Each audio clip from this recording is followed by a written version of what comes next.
U2 is not retro, it has 3D games. Welcome back, Jammers. Hello. Welcome back, welcome back. Dan says, Ho 9 Law. Or Ola. Minimally feeling better. I'm still really congested. Stuff. Sounding a little better today. Not much. Voice is still messed up from this, but lots of sinus drainage and everything. But yeah, how's everyone? I missed you guys. Beans and disease to you too. Oh my goodness. But how's that stoat going, you guys? How's stoat?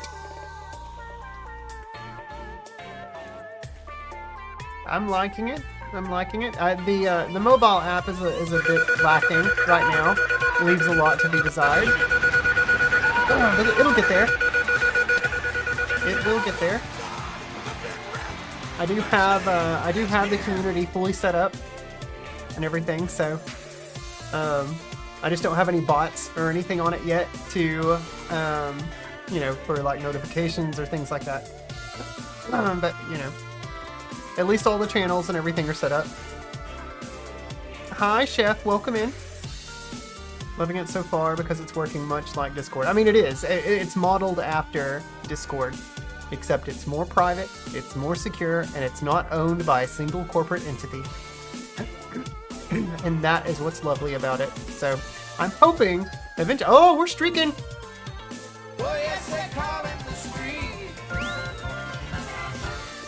Remember to keep it holy on the Sabbath day. To hell with that. We streaking. That's right.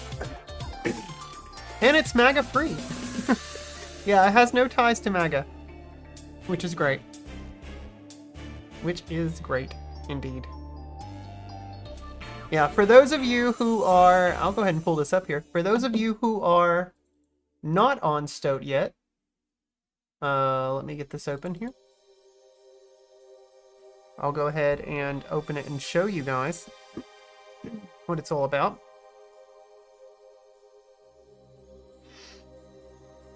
Oh, I've got a friend request. Who sent me a friend request? Oh, look at that. Looks like it's... Oh, wait, no, I sent Canis friend request. That's what it is. Canis sent you a friend request. On there. Alright, but here you go, guys. So, Jammers, this is the, I can't say Discord, this is the Stoat. This is the community on Stoat. As you can see, we've already got a few people posting here. We've got some red pandas. All the emotes have been fully uploaded. Everything is there now. Hopefully you don't mind. I mean, your usernames are the same as they are on Twitch, so. But as you can see over here on the side, all of the channels, everything is there. You can collapse them on the web application. This is my theme for Stoat. I have this based on my color, my pink color. Still trying to get your ass signed up for Stoat, yeah. But everything is there. So there's the games discussion category. All of that is there. I can't favorite channels yet. I'm sure that will come eventually. And I also don't have the webhooks yet for all of the game news information. But yeah, all the sports, all the voice chat channels are there too. I did eliminate some of them though, just because they're not really used anymore. Cassie posted under levels. Cassie, what are you doing? I'll have to post under levels. But anyway, that's Stoat. There we go.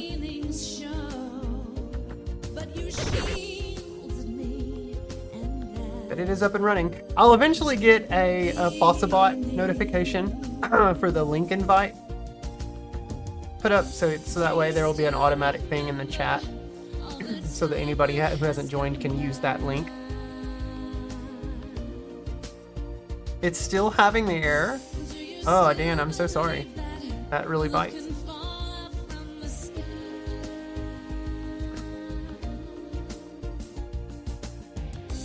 Yeah, I have no idea, Dan. Apparently they've been getting DDoS off and on for the past week. I mean, you know, lots and lots of new people signing up after the announcement from Discord. I mean, I know Discord said they pulled back on some of that, but I still don't trust it. I don't. They're a corporate-owned entity, and they have ties to Peter Thiel. And I want to get my ass off of Discord because of that. Pikachu?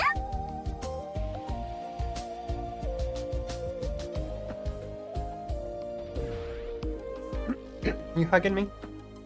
They said no such thing. They posted a message that sounded like that, but said nothing of the sort.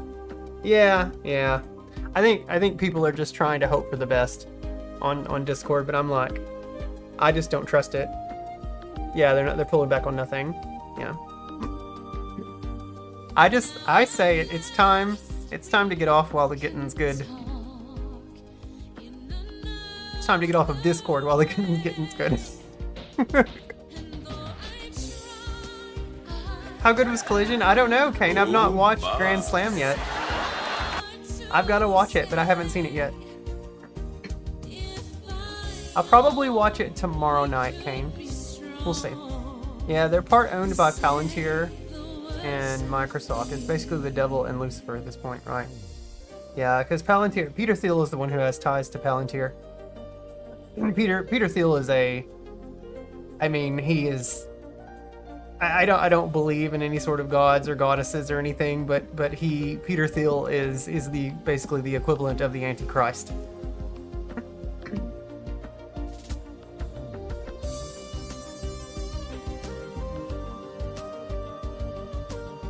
Did anyone else's audio just cut out? I'm not having any dropped frames or anything. Connection is pretty good, so I'm not sure. Everything's good on my end.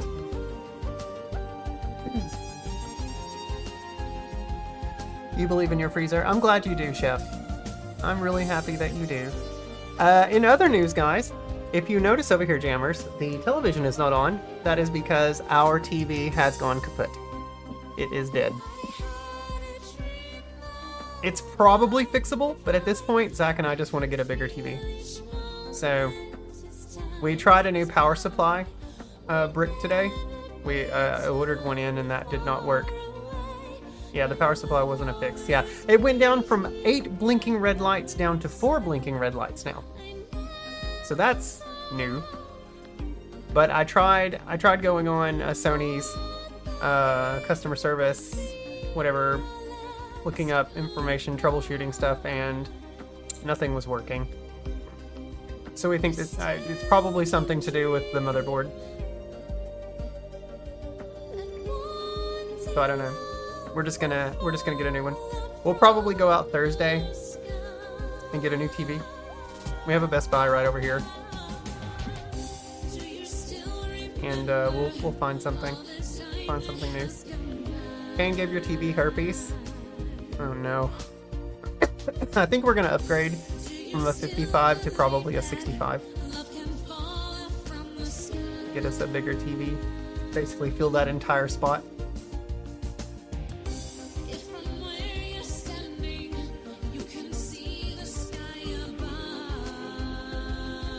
Is this Unbreakable Heart by Clary Yaxley and DJ Mystics? Hopefully Cassie comes on tonight too. Maybe she'll recognize that the stream is back. She's been messaging me, sliding into my DMs, being like, "Hey Anna, are you okay?" Anna saves her TV at the start of an RPG. By the end, she's chainsawing gods. Am I?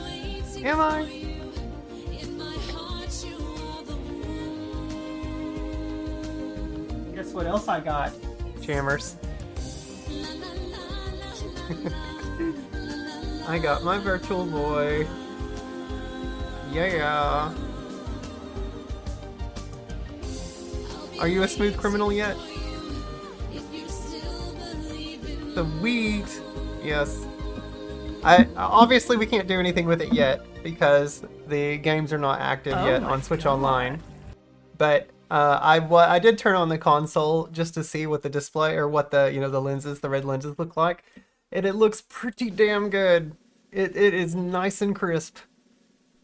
Yours should arrive tomorrow. Yeah, Dan, I think you're gonna be very impressed. The Switch, because I use my Switch 2. Because you know you can plug in a Switch or a Switch 2, slide it into the slot. But basically, this little part opens, and then the console slides down into this. There's like a little trap here that it slides down into, and that's what this part is. And so you have to change this little clip if you're using a Switch. This one's meant for the Switch 2 because it's deeper. It goes deeper. But it just basically slides into that. And then it only uses a portion, like a small little quadrant of the screen at the top, since, you know, it's basically zoomed in. So that's why you can't really use it with any other Switch 2 game. I really, really, really hope that Nintendo will allow developers to create their own Virtual Boy games, like using that smaller resolution portion of the screen, and you know, start selling this shit on the eShop, because I want to see what people can do with it. This is really, really cool. It is very pretty. Like just the red with the Switch 2 screen looks so good. So good. It is so clear, so sharp. It is basically how I remember the Virtual Boy looking back when I actually demoed the thing long ago. But yay, Virtual Boy. Pretty cool.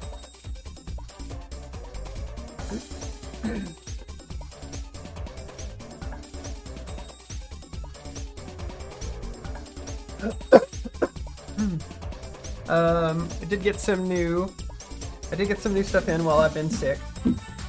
I can show you guys now. Alright, we got in first for Switch 2, Dragon Quest 7 Reimagined. Zach has been playing it. I'm hoping he's liking it. Yeah, he's like, yeah. Okay, he's been playing that. It's a gorgeous game. Really, really pretty. I haven't added it yet to the Discord. I haven't added it yet to the backlog rate. We got in Dungeons and Dragons Neverwinter Nights 2 Enhanced Edition for the Switch. I got in Mario Tennis Fever.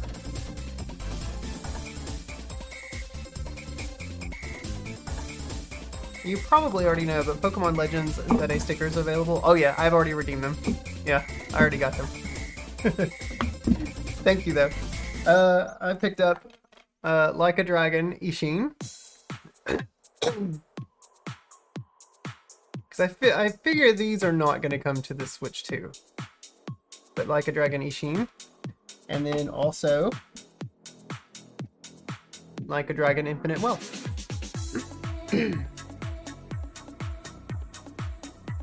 Yeah.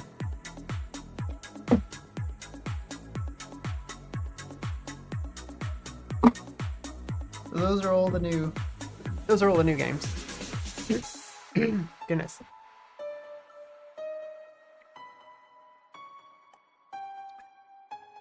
All right. Jammers, let's do the news.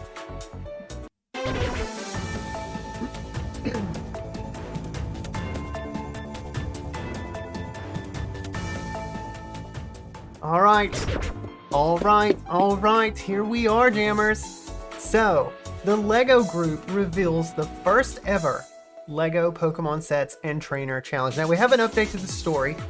This came out a couple of weeks ago, but we do have an update to this. As you can see here, we've got Pikachu in LEGO brick form, looking very cute, very cute. Let's check out the other pictures here. Look at this. Look how cute. Oh, look at that. Venusaur, Charizard, Blastoise, Eevee. Eevee looks really, really good. Face is a little flat. Oops, didn't mean to click that. Was that? Oh, that's the last picture. Okay. You miss repairing TVs, Young Street? Yeah.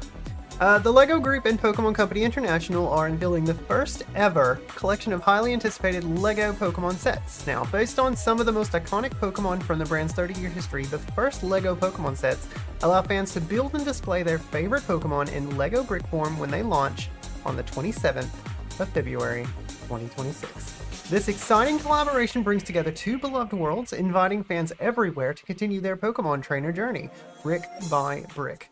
The launch of the first three sets sees 5 fan-favorite Pokemon, Pikachu, Eevee, Venusaur, Charizard, and Blastoise, recreated in LEGO brick form, giving builders the opportunity to bring their adventures to life one brick at a time. The new LEGO Pokemon sets will be available for pre-order starting today via lego.com/Pokemon and the Pokemon Center, with immediate purchase available on lego.com, LEGO stores, and Pokemon Center starting on the 27th of February. That's right, Young Street, we're doing the news. That's what we do now in the first 30 minutes. Now, the set lets fans recreate one of the most iconic scenes from the franchise, Pikachu jumping out of the Pokeball ready for battle. The brick-built Pikachu showcases this beloved Pokemon in a dynamic pose, leaping out from a Pokeball. The 2,050-piece set features a black lightning rod-shaped base with lightning energy emitting from the Pokeball as Pikachu exits, ready for action. Key Easter eggs include a 25 displayed on the base, signifying Pikachu's Pokedex number. Celebrating the iconic electric-type Pokemon, fans will be able to pose the build in a dynamic battle stance launching from the opened Pokeball, as well as in a seated pose with a closed Pokeball. And now for the other ones, this is what I'm really excited for. This one is super, super expensive though. The set that has Venusaur, Charizard, and Blastoise. This truly epic set brings 3 of the most celebrated Pokemon to fans in one of the LEGO Group's largest ever display sets, made up of over 6,838 pieces. The set features 3 Kanto first partner Pokemon evolutions for the first time in LEGO brick form. Each of the 3 figures faithfully capture the original designs with remarkable authenticity and with their own unique articulation. These Pokemon can be displayed individually or together on the action base, which hides Easter eggs for fans to discover as they build. The base features design details inspired by each of the featured Pokemon's biomes, adding further depth to the display. And then last here we have the LEGO Pokemon Eevee set. So celebrate Eevee's irresistible charm with this 587-piece set that brings the cherished Pokemon to life in dynamic detail. Eevee's expressive face, movable tail, head, and limbs allow builders to pose their fan favorite either at rest or ready to jump into action. With the Build Together app, this set presents fans with the ability to build together with friends and family. So, there's also a thing going on here. From the 12th of January to the 27th of February, LEGO Pokemon fans will be able to look for hidden LEGO Pokemon clues across digital channels. They will be challenged to find clues hidden throughout LEGO digital content and Pokemon digital content to unlock exciting rewards and the chance to win the grand prize. Experiencing Pokemon XP and the 2026 Pokemon World Championships in San Francisco, including access to Championship Sunday at the Chase Center, as well as all 3 new LEGO Pokemon sets. Start looking for a password on Pokemon.com starting on the 26th of January. For more information around the LEGO Pokemon Scavenger Hunt, fans can also head to lego.com/Pokemon. And as you see here, there is a Pokemon Center gift with your purchase. From the 12th of January, shoppers will receive a LEGO Pokemon Kanto Region Badge collection as a gift with purchase when pre-ordering the LEGO Pokemon Venusaur, Charizard, and Blastoise set at PokemonCenter.com in the US, Canada, I almost said California, and UK while stock lasts. They look pretty cool though. And then the most recent update. If you've been hoping for a closer look at the upcoming LEGO Pokemon products, the video below gives a detailed run-through of each set, including plenty of up-close and personal footage, so let's take a look at this now and tune in. In this video, I'll be reviewing every LEGO Pokemon Goodness, it's 22 minutes long. In a few weeks on Pokemon Day, including the offers, all kindly sent to me by LEGO for this video. blue, orange and yellow, which are a direct reference to its Gen 1 evolutions, Vaporeon, Flareon and Jolteon, which is kinda awesome.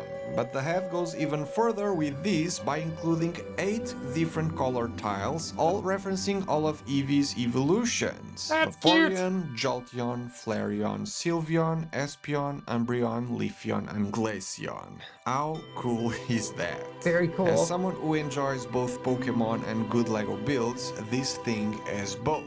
Great building techniques overall, but I not love too stuff big like that. of a set that would prove to be too challenging or overwhelming for first-time consumers, which the whole lineup will surely attract a lot of over time. At 587 pieces and a retail price of $60, considering the IP partnership and the fact that it includes all prints and no stickers, I am thoroughly impressed not seeing this being priced higher given how pricing trends for LEGO products are these Lego days. is very expensive. With that being said, and with the fact that the model is cute, Let's check out Pikachu. it's the reason why they can be folded down like this. The arms can and if fold. on this stand the tail can be And the loose, tail as it will moves. stick to the position Hi, where it Diesel should Love. stay. When you have him like Look at this, that, that's not really so cool. much. So the building book tells you to reposition this piece so the tail can The be Pikachu one straight would be up. really cool to get. But if you do it, Pikachu will lose its balance and fall back. Uh-oh. The best LEGO could think of to solve this was sticking this assembly in the same spot as you connect it to the stand, which I don't like at all. And in doing all of this, Pikachu will be weirdly looking up because it was designed with the stand in mind. I'll be the first to admit that building Pikachu was extremely enjoyable. The building techniques have been Look at some all of the the inside. best I've seen out of Holy crap. 2026 LEGO releases. The slight tilt of the legs going outwards or the connections and ways things are done on the head were mind-blowing, like the way the cheeks stay in place or how perfectly the decorated minifigure shield pieces with the eye prints stay flat on the curved surface behind. Oh, that's awesome.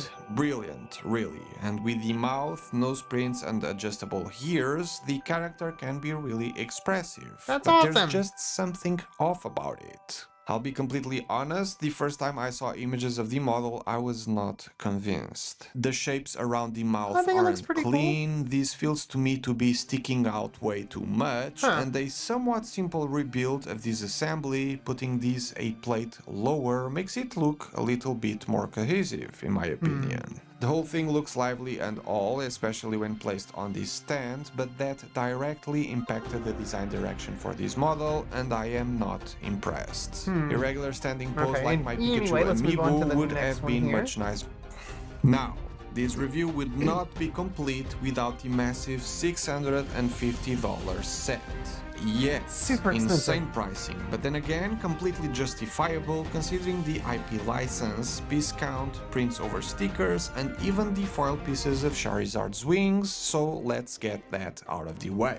The LEGO Headlights, Venusaur, yeah. Charizard, and Blastoise set is a literal dream come true, including I my want this favorite one so stage 2 bad. starters standing tall against the other two, with This a one is lot so going on expensive, for though. it. Some really good stuff, Over and some 6,800 other pieces. not I would so much. put that So shit together. let's talk about Zach and I it. would have a great As time you putting open this one the together. gigantic box, you'll be greeted with a flap containing 3 colored Pokeballs, referencing the main types of the Pokemon inside.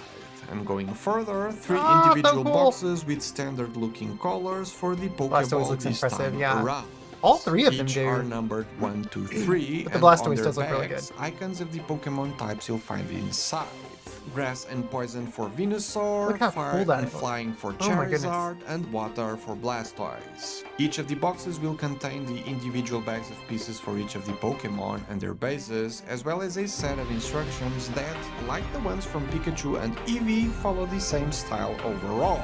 Bits of pieces of information about Pokemon, Pokemon You're gonna- yeah, I get games, these from the China Lego for 70% models, and less, most yeah. importantly, the Pokemon what a lot of people bios, do. including the screen grabs from the Generation 1 of Game Boy games. The size of this thing really is massive, and it's incredible how tiny Eevee and Pikachu look next to it. Wow. As stated, each of the boxes contain the pieces for each of the Pokemon and their bases, which can easily come apart like so, just sliding out of place. So, let's start with Venusaur. He comes off of his base like More than this, regular revealing Lego. a very Yeah. simple looking build underneath, with a bunch of scattered plants and flowers of different sizes, including So 3 cool. of these big ones that would totally totally pass as something out of the botanical range of LEGO products. Besides that, the brown shapes on the base kinda look like roots coming out of these 4 tree stumps, That's awesome. where all of the Venusaur's feet will be placed afterwards. Venusaur himself is perhaps the biggest LEGO Pokemon build so far,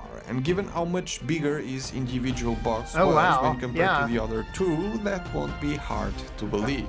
His color scheme with the azure shade of LEGO pieces for the body is very eye-catching, topped off by the greenery of his flower, a bit of nougat for the trunk, and all of the magenta petals above.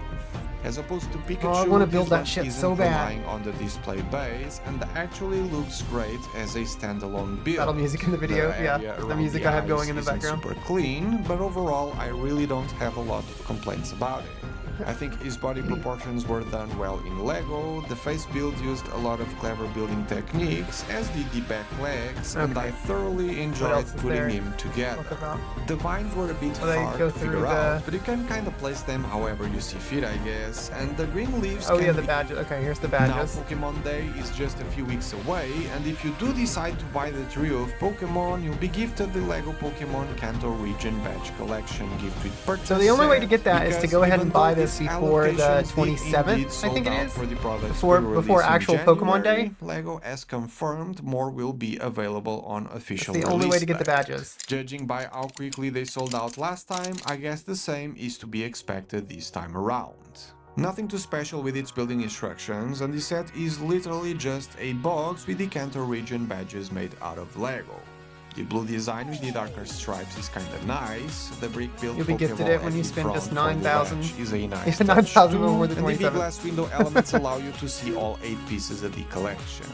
The box does open with simple hinges, and inside, as expected, it looks you'll cool, find the Boulder, Cascade, Thunder, Rainbow, Soul, March, Volcano, and Earth badges. Contrary to the regular retail products, this one does have stickers for some of the decorations, which is to be expected out of such a product, and you can take these out if you'd like, which ends up revealing all of the different connection points at the back for the badges to line up with one another.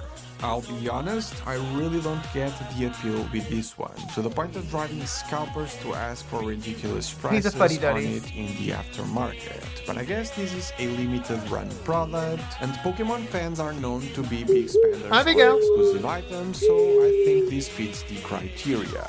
If you do get one, I guess you could sell it to knock down the hefty price of the trio set, but as it stands, I don't feel it's worth going out of your way to try and get these from a LEGO fan point of view.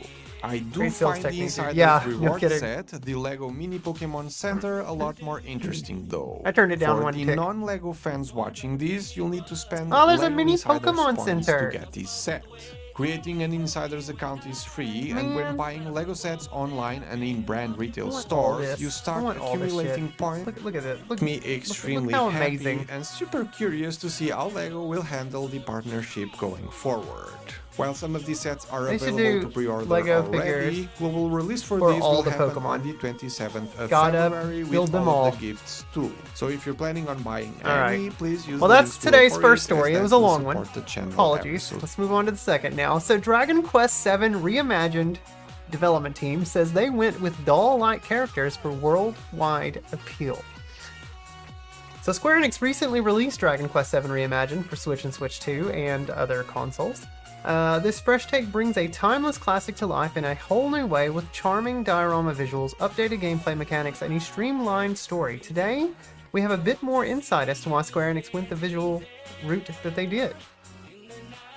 Dear Lord, my wallet couldn't take that, yeah. Wouldn't be shocked if they expand into building entire towns. Yeah, that would be cool. Yeah. Like, here's Saffron City. Big $1,000 set. Oh. So Games Radar had a chance to chat with Dragon Quest VII producer Takeshi Ichikawa, and the topic of the game's visuals came up. As you might know, Square Enix created real-life dolls of multiple Dragon Quest VII Reimagined characters to then scan and use in-game. It seems like a lot of work, but Square Enix had a very specific reason as to why they went through the trouble. So the original Dragon Quest VII was defined by Akira Toriyama's designs, featuring charming, stylized characters. We considered how to convey that cuteness while still capturing the game's unique atmosphere. At the same time, we discovered that movies and games featuring doll motifs were well received globally, which inspired us to combine this concept with Dragon Quest VII's character designs. We felt this approach would create a visually appealing style, leading to our decision to move forward with the handcrafted aesthetic. That was from Dragon Quest VII producer Takeshi Ichikawa. Did you see the Animal Crossing Lego? They were a goddamn nightmare fuel. I wasn't impressed by the Animal Crossing stuff. And I haven't been impressed with the Mario stuff either, except for the Mario and Yoshi set. I still want that one. I still want the Mario Yoshi set. Alright. Today's third story now. There has been a save glitch discovered in Rayman 30th Anniversary Edition. I'm really hoping this collection gets a physical release. I'm sure it will. But yeah, a glitch has been discovered. After literally months of speculation and rumors, Ubisoft finally revealed and released the Rayman 30th Anniversary Edition. Developed by Digital Eclipse in collaboration with Ubisoft Montpellier. Is that how you say that, Montpellier? Rayman 30th Anniversary Edition celebrates 3 decades of the beloved 95 classic with 5 versions of the game, including PlayStation, Jaguar, MS-DOS, Game Boy Advance, and Game Boy Color. Unfortunately, it's those Jaguar and MS-DOS versions of the game that seem to be struggling. Numerous Rayman 30th Anniversary Edition players have noted a pretty sizable issue when playing the Jaguar and DOS versions of Rayman. A rather unfortunate glitch has been discovered which prevents you from being able to save your game. It seems no matter what your progress won't be recorded, leaving you to start from scratch every time you fire up these versions of Rayman. Ubisoft is yet to comment on the glitch, so we don't know if and when a fix is in the works. There was a bit of confusion about post-launch support for the game, as one Ubisoft customer service rep said that support was concluded and the bug wouldn't be patched. Since then, another Ubisoft employee has come forward to say that support for Rayman 30th Anniversary Edition has not concluded, but they didn't share specifics on any patches or updates that would see release. Harry Potter is a wizard. A goddamn wizard. I was gonna watch that tomorrow. Alright, so the game preserves everything players love about the original game alongside new content including a never-before-playable Super NES prototype, 120 additional levels from bonus level packs, a faithfully reimagined soundtrack by composer Christophe Herol? I guess that's how you say that? Some tunes from the original have been replaced, and enhanced gameplay features such as a 60-second rewind, infinite lives, and invincibility. In addition, Rayman 30th Anniversary Edition features an exclusive interactive documentary. It invites fans behind the scenes with over 50 minutes of brand new interviews with the original developers, as well as never-before-seen concept art, early sketches, and design documents that trace the origins and evolution of the legendary limbless hero. Smugly walks every time. Diesel. Alright, and our final story of the day. This is kind of a big one. A GameCube tech demo. Do you guys remember the Rebirth tech demo for GameCube before the console launched? Way back in like 2000, early 2001? A GameCube tech demo almost inspired a new installment of Ori. You know, Ori and the Blind Forest, Ori and the Whispers of the Wind, or whatever, Will of the Wisps, whatever it's called. I just pronounced his name as Hyrule. Hyrule, okay. You remember Mario 128? Yeah, I remember seeing Rebirth and thinking, holy shit, the GameCube is a powerful piece of tech. There are 2 games in the Ori franchise, Ori and the Blind Forest and Will of the Wisps. Both of them are available on Switch and have wooed in millions of fans across the world. Those who love the Ori game still hold out hope that a 3rd entry could come around someday, and while there's no official movement on that, we at least have some fresh insight into an Ori game that could have been at some point. No, Bios, I haven't created it yet. Soon though. Depending on your age and how deep into Nintendo history you are, you may have seen the Rebirth tech demo for the GameCube. The video seen below was shown at Space World 2003. Okay, so this was after the GameCube launched, and was meant to show off the platform's FMV capabilities. Apparently, a small part of the video was running in real time, further proving the power the GameCube possessed over the N64. So here's this video. Oh no, this is Space World 2000. This wasn't 2003. But I remember being mesmerized by this. And thinking, oh man, Nintendo's new console is pretty badass.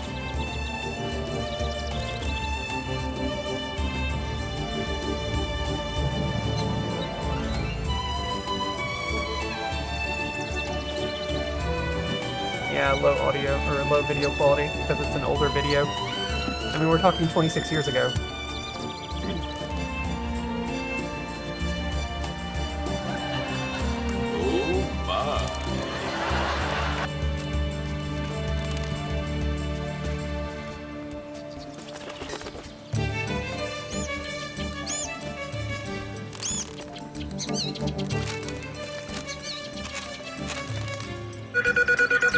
Hi, Cassie.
See fake taquitos as bait in your Pokeball?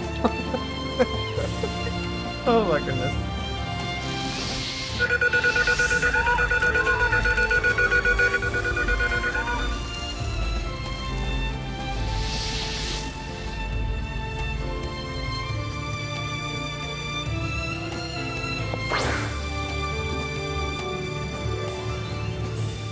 Hit all the real ones.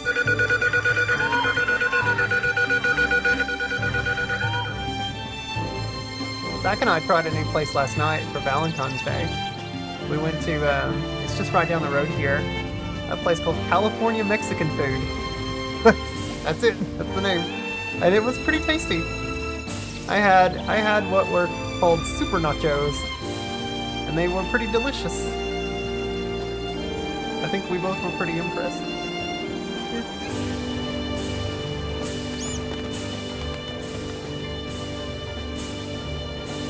Did it serve Chinese food? No, it did not serve Chinese food. No. Just California Mexican food. Not Mexican food. California Mexican food. Okay, but yeah. So that's the trailer for Rebirth. Man, that brought back some memories. While nothing ever came of Rebirth, the video certainly made the rounds online. It eventually made it in front of Moon Studios' CEO, Thomas Mahler, and it seems to have left a mark. In a social media post, Mahler reveals that the GameCube, let's see what it says, reveals that the GameCube tech demo almost became the inspiration for a new Ori game. You can see Mahler's full comments on the topic below. One of the crazier ideas I had for a potential Ori continuation at some point was inspired by this here, Rebirth. The Rebirth trailer. Hi Retro, welcome in. Thomas says, I always love the idea that we get to play a spirit tree where the whole game revolves around maneuvering as a little tree within a desolate... Let's see what this says. Oh, I don't want to go to X. Never mind. Fuck that. Can't read the rest of the post. Sorry, guys. Anyway. Do a barrel roll? I have played some of Ori and the Blind Forest. Happy Diesel? I loved Ori and the Blind Forest. It's a gorgeous game. It made me cry at points. X has been X'd out. Wait, did X? What happened to X? Don't go to X. You'll find porn without trying to find porn. Yeah, no doubt. Alright, well, that's today's stories, everyone. Hope you enjoyed them.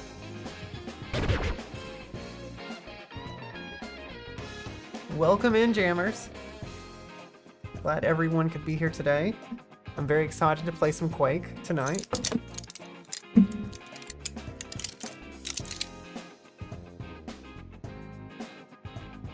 Wait, what did Chaotic said? Which game? He goes, I know it's a long ways away yet, but let me know when you get to my redeem. Oh, which game? I forget what Chaotic redeemed. No, oh, Twitter you meant, yeah. Twitter, X. Yeah, I try not to call it X. Just spite Elon.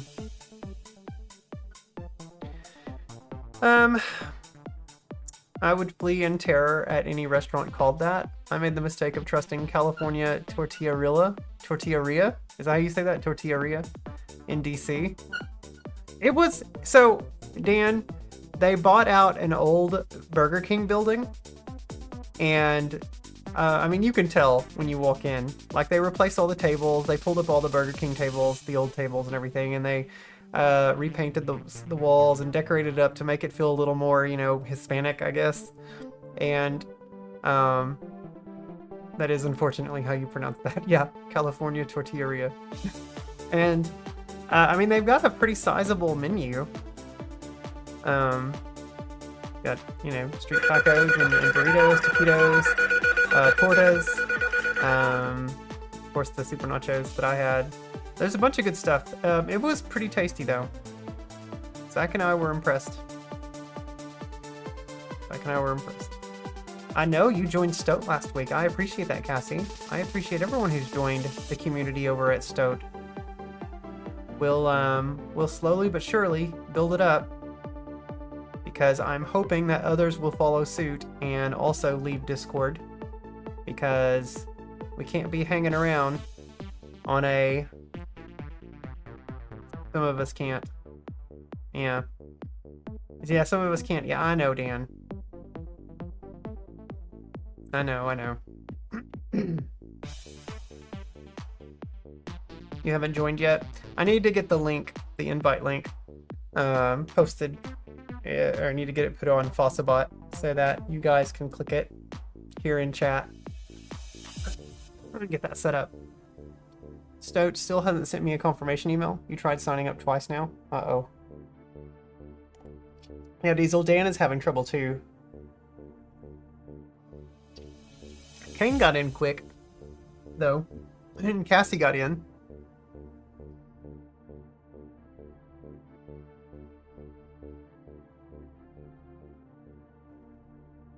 But yeah. Okay. Let's, you had to wait about 14 hours for yours, but you had no problems. Not unless it doesn't like the Outlook email address. No, I wouldn't think that's it. I wouldn't think that you're... Wouldn't think that is. D's got in? D's what? You have a game guide ordered from Amazon for Hogwarts Legacy? Nice, Cassie. Mine has been more than 24 hours at this point. Yeah, I have no idea why it's taking so long for some of you. Should probably just assume it's an influx of new signups.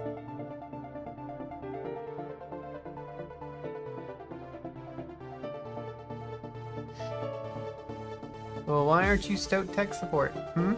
Yeah. No, you don't want me to be tech support on anything. People at work act like I'm tech support on things, and I'm not. I'm just a lowly designer. That's all. I plop cabinets down on a CAD program, and then design around that shit with all sorts of fun stuff to make it look good. I finished up my the Rec Room update for my Microsoft client tonight, and it looks so good. Stoat might be trying to handle the big influx of new signups since the Discord nonsense. Yeah, they're gonna have to do something, because there's gonna be a lot of people coming over. There definitely need to be, like that I was saying earlier, the mobile app for Stoat leaves a lot to be desired. I can definitely see where improvements could be made. But I would suggest, if you are on Android, go ahead and download the Stoat app, but don't count on it. Don't use it as your primary. Or no, let me take that back. Use the app, but it's very limited. Just if you're using it for chat and voice chat, fine. It's good. It's great for that. But anything else, like especially as the owner of the community, as a moderator, you can't really do much with the app right now. It's best used on web or using the desktop application. I like the desktop app because you can customize it with, or somewhat customize it with your own theming and colors, which is pretty cool. Because I have mine based around my favorite shade of pink, which is right up here. Yeah, alright. Let's play some Quake.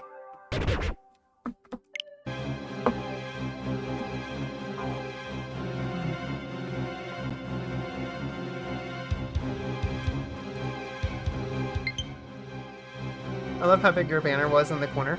Oh yeah, yeah. Yeah, it looks good on Stoat. And I was able to get all of the emotes and everything.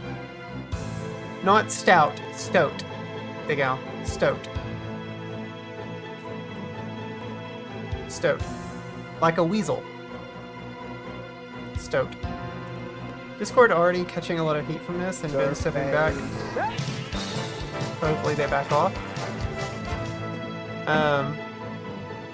The app isn't available for your phone. I was like, hey, let me in. And they were, well, we're not playing Quake. We're gonna do Guess the Game.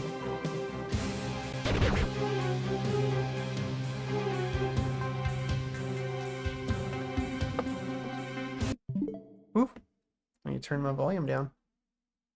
Seems louder since I've turned the fan off over here. And there's not a television going behind me.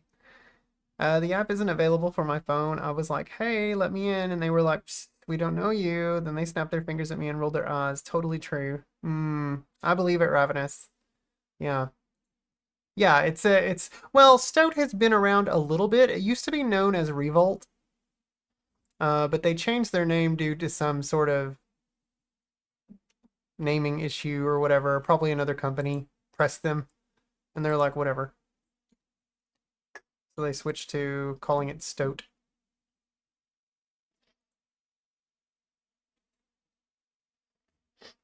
All right. Ooh, this is very pixelated. Get ready, jammers. It's coming. That's what she said.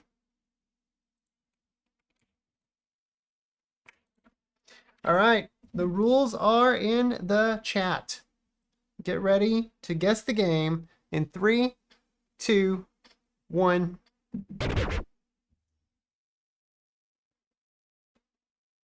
Hi, Antares. Yeah, good to see you too. Welcome in.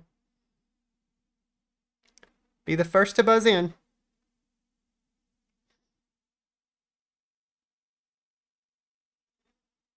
Please follow the rules.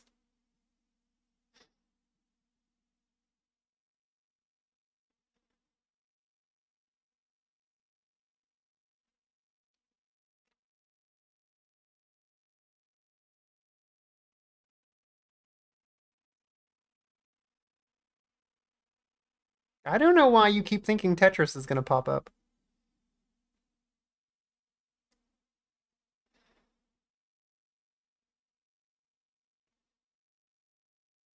Squinting too hard, yeah.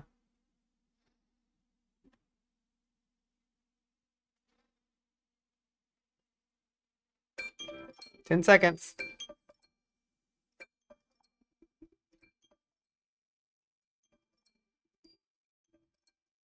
All right, back to the game.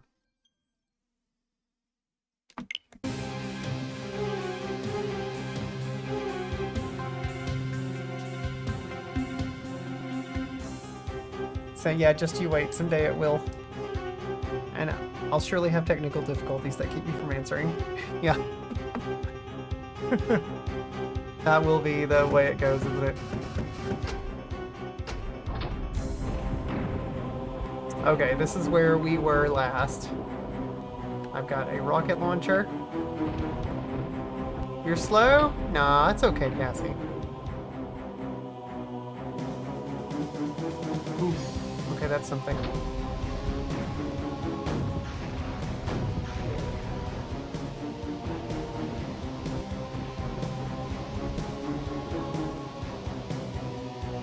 I'm scared.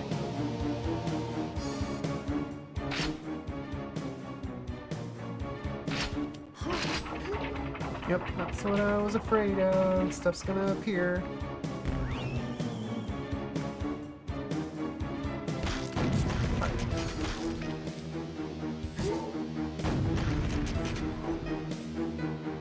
Okay.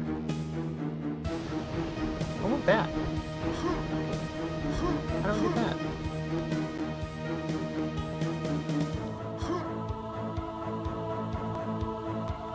Can I get you them from up here? Okay. Sort of. Oh.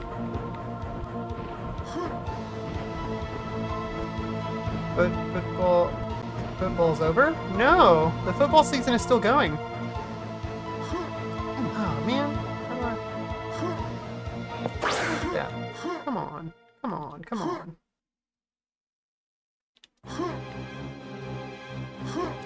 Ah! Oh wait, maybe I don't... Oh, I'm full, that's why. Okay.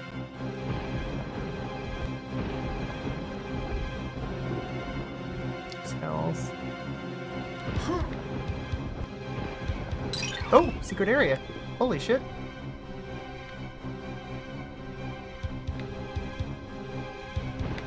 Oh. Hammer. Already. Okay.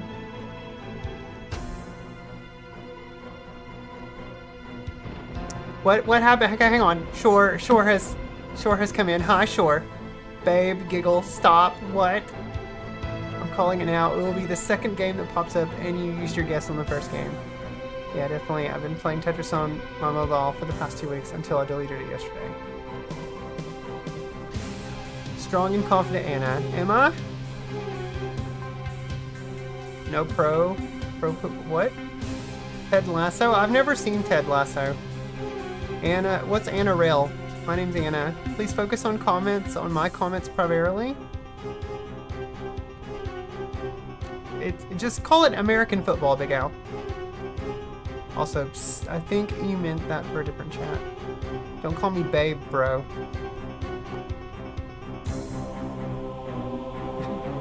Okay. Ooh, this goes back to the beginning. Okay. Interesting. Oh, shit! Ah, that scares the shit out of me.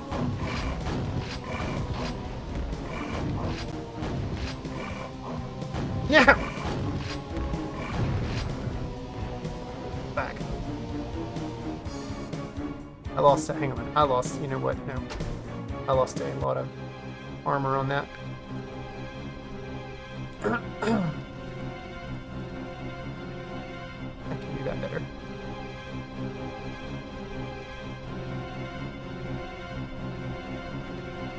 Where's my rocket launcher?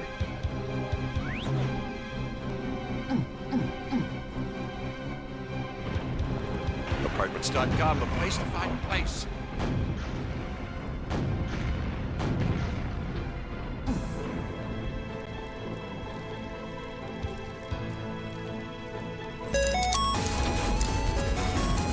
Hi, X, welcome in. Football is football. That's why they call it Mega Man. No. It's Mega Man football. I am so very lost. Also, Brad Bellflower is shacking up with some from some hoe that sells houses. I saw the commercial.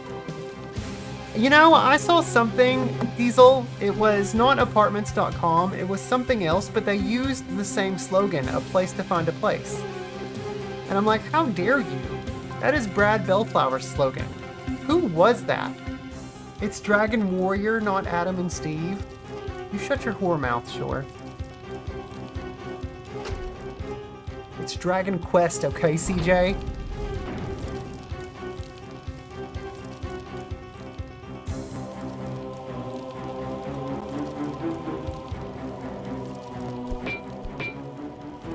Okay, so that was a secret.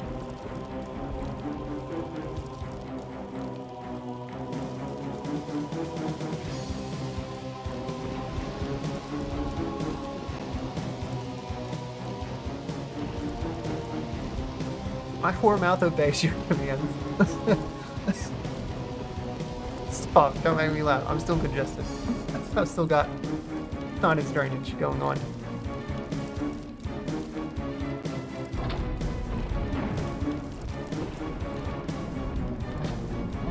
Ah! That's a... Ooh, okay. Ah! Yeah!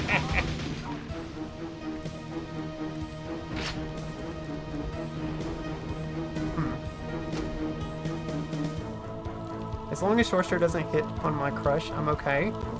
Does Shore knows who your crush? Does Shore know who your crush is, Diesel?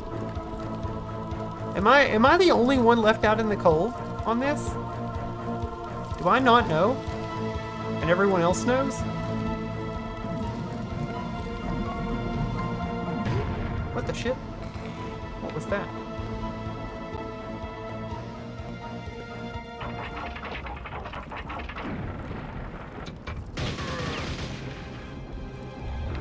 Hey!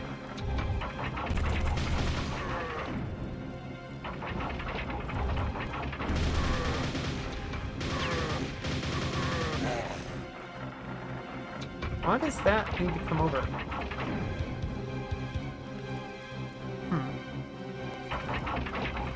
Does this reveal something? No? Ah. Okay. Nope. Hey, I was trying to get up there. Shit.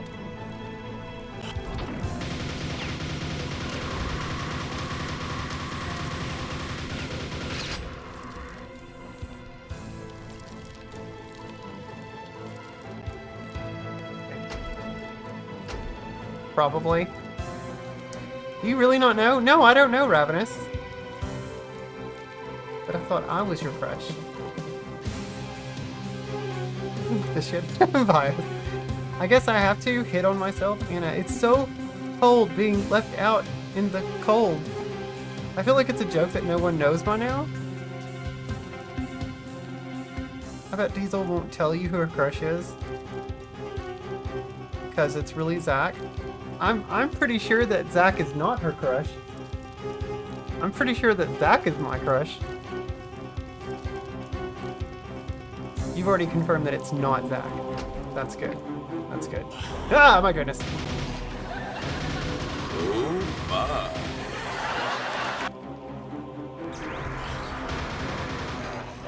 Ah, you're shitting me. Did I not go? What the shit? Oh, man.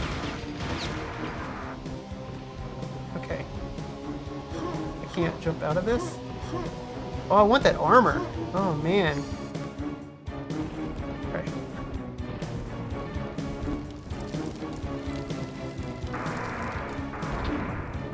Oh, they trick you.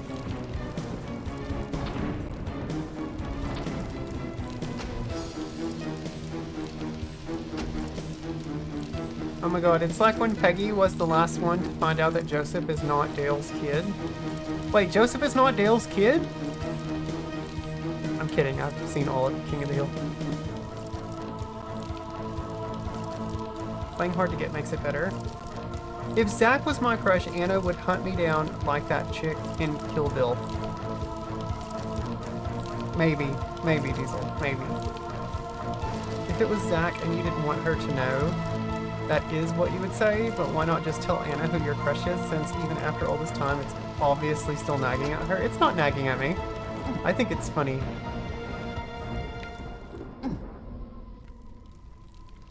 Okay, so that was the other. I'm gonna go back and get some health.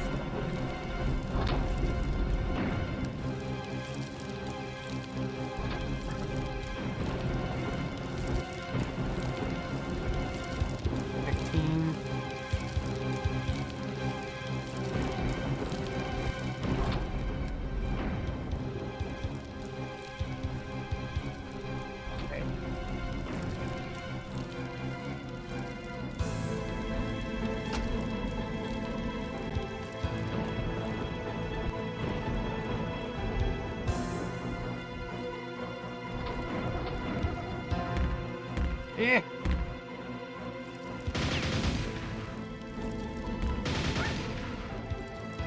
There's doggies. Those things. I've got such... Both of those? Those use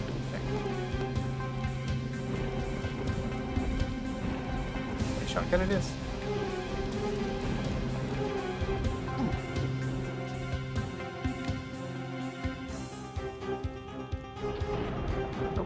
I saw that. I saw that. It just pooped someone out up over there. Look at that. Come on. Why do they make a weird...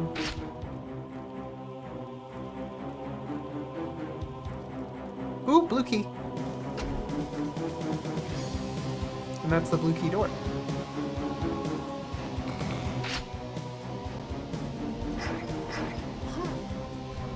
Oh, shit.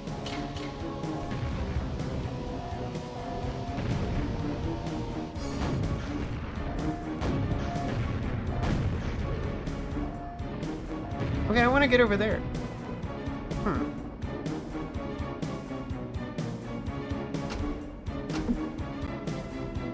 How was your V-Day?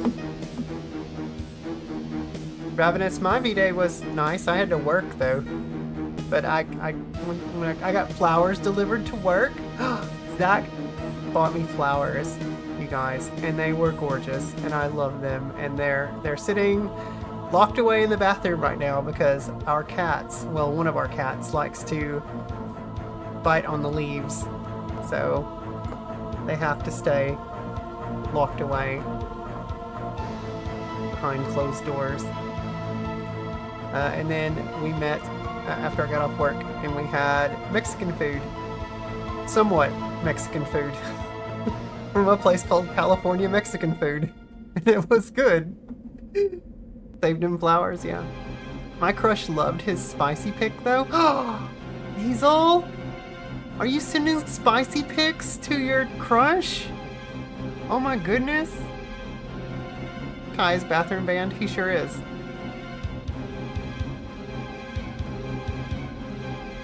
Blue key, daba dee daba dee. He sounds like a harlot.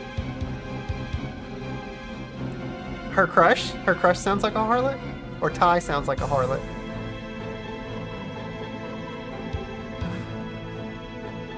You didn't get any spicy pics? Here, let me send you a picture of a pepper, Ravenous. I'll send you a spicy pic.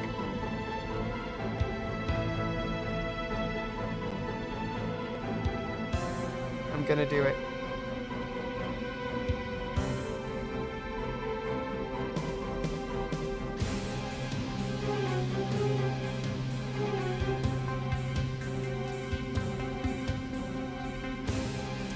I'm sending Ravenous a picture of a spicy pepper. Because that's funny. He said, yay, thank you. If it will actually show up, it doesn't want to show up there. Man, what the shit? Okay, I'm just gonna do this instead.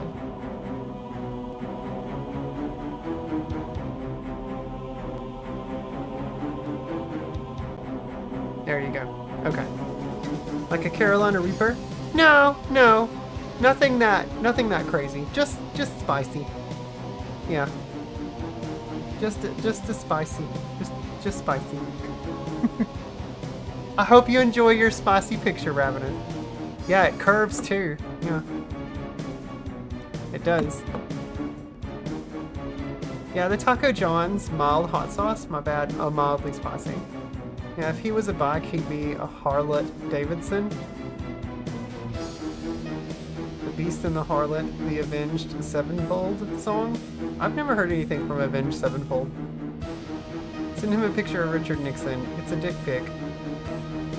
It is. Well, I don't have anyone, but the fire alarm went off in your apartment complex when I was digging into your spaghetti, and I didn't even give a fuck. I finished the spaghetti before I got up and got shoes and a jacket on and left. I say. Yeah, you're welcome, Ravenous. I hope you enjoyed it. That was your Valentine's Day. He showed me his Richard. You guys are so horny. Okay. So, there's gotta be... Oh, can you... How do you get over there?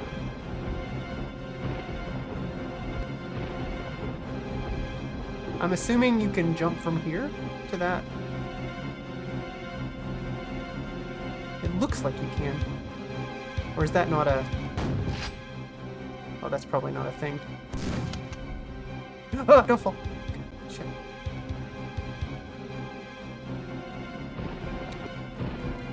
Probably doesn't open. No. Okay. We're gonna try to do it. We're gonna run. Nope! That didn't work. Okay. Poop.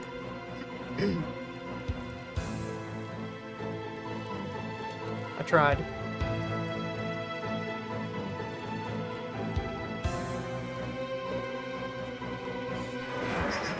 Yeah! Okay.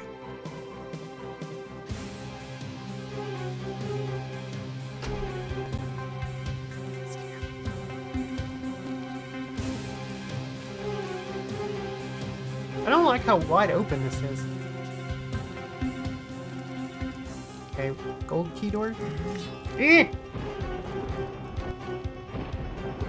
Yep.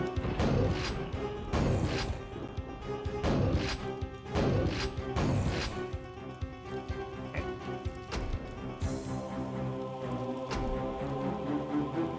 Maybe you could have met someone from the apartment. Yeah, maybe, Ravenous, that's true. X could have met someone from the apartment.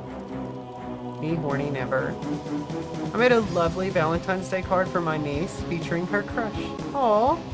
And what did she send me? A cursed pic of the Skibbity Toilet Funko Pop? What the... I'm so sorry, Duggar. I see what your niece thinks of you. Good try, thanks, Big Al. Yeah, I missed that jump. Diesel's never horny, she's just wet all the time because of the weather. Has it been rainy in Wisconsin?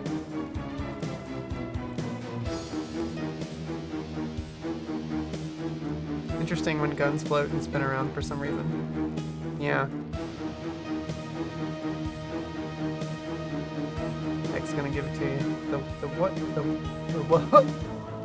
What? She thought it was hilarious. She loved the card and gave you a hug. That's good. I'm glad. Ooh, the slots.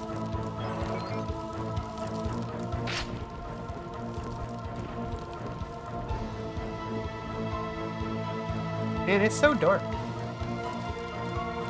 It's a dark level. Nope.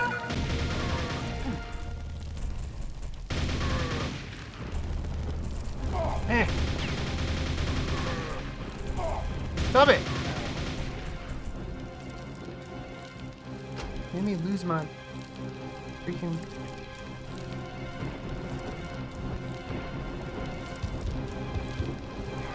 Oh shit! What is that? What? Oh my god! Something's following me!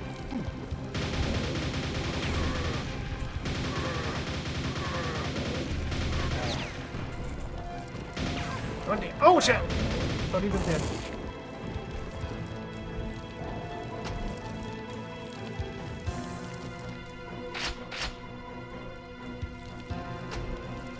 Okay. So this is kind of crazy. They want me to run all the way across there?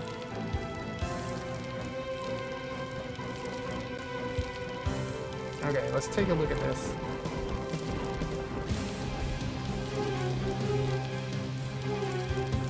When does that one go? Oh, fuck! Okay, this is hard.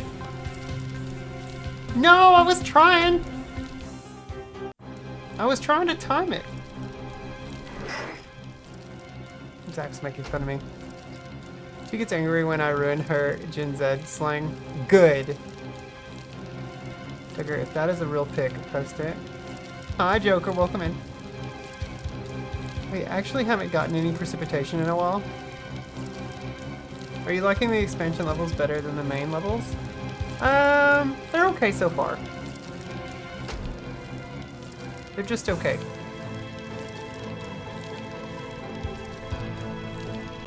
No! How do you...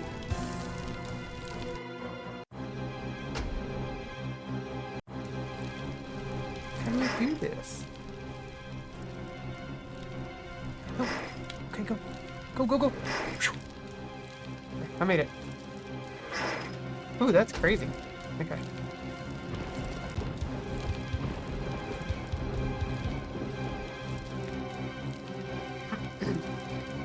I'm gonna take you for a ride. Are you?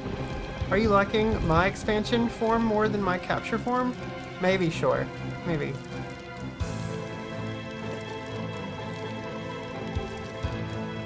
You gotta compliment me a bit to get the capture.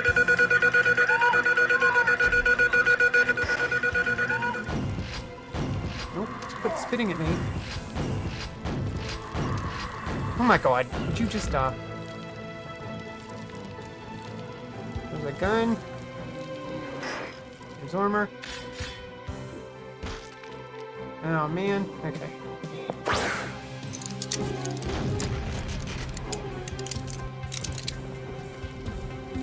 A bit more.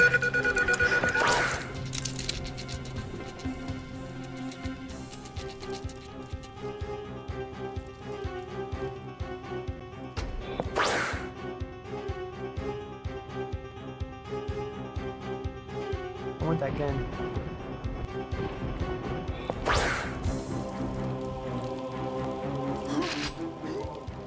Oh shit! What am I getting hit by? Oh, the fire.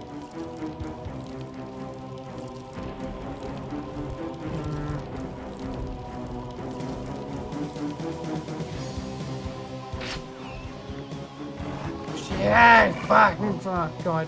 Okay. No!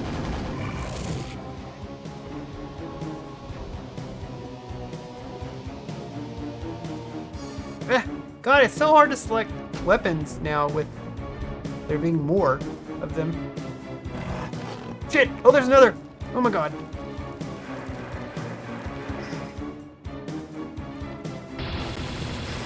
Okay.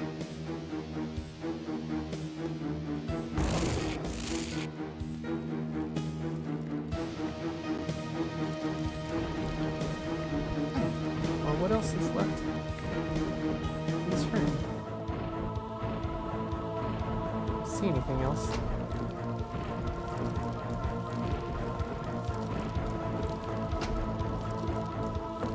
He posted the pic in main on the Discord. Oh damn, that huge weapon selection. I know! It's just so many. I don't know what to do with all of my boomsticks here. I don't have a new oh, you know what? I bet I see what it is. It's probably this over here. Yes! Okay, okay, okay, okay. Calm down, guys.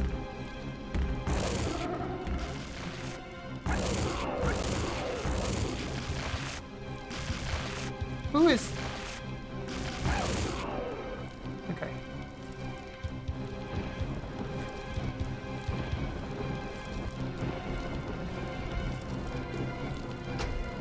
2% away from a catch.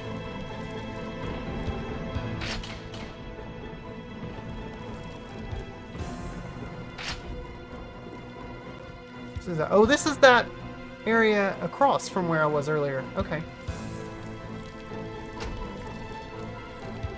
Got the gold key now.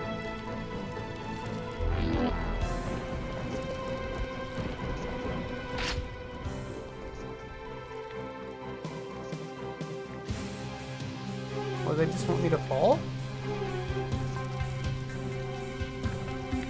Well, that's weird. I don't want to fall.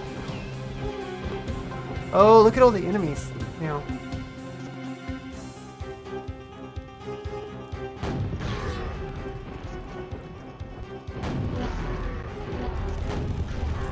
Oh my god!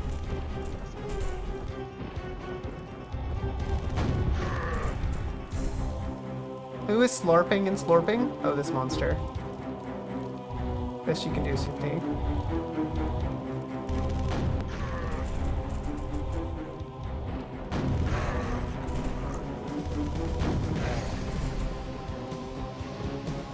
Get him?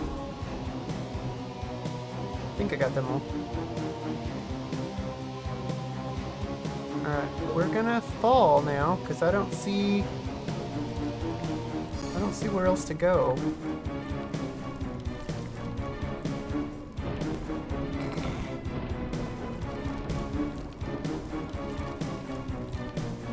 There's nowhere else to...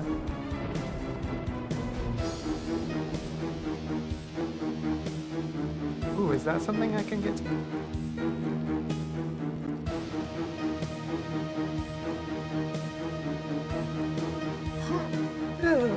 There was something up there.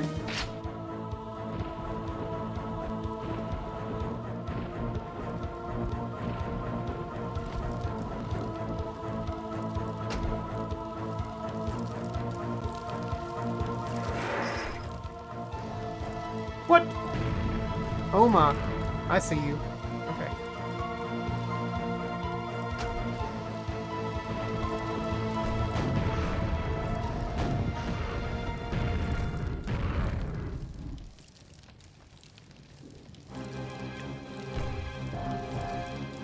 Come on. Whoop.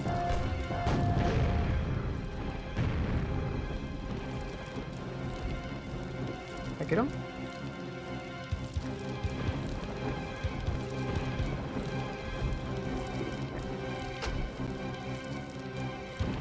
You like big arsenals, arsenals, and I cannot lie.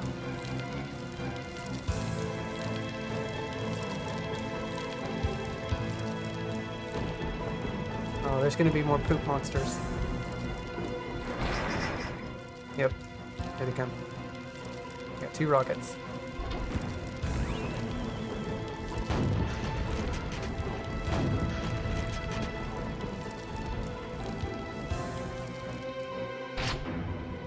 Yep.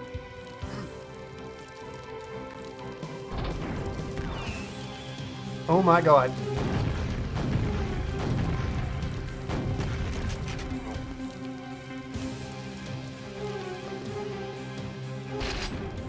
Here comes the last ones.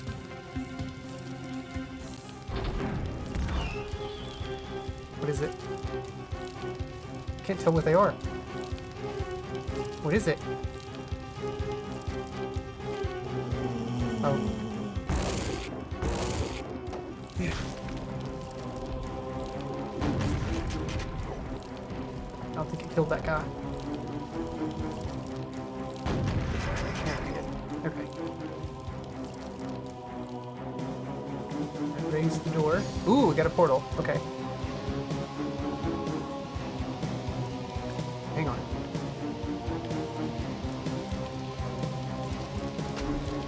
Okay. Oh. What? Okay. Weird.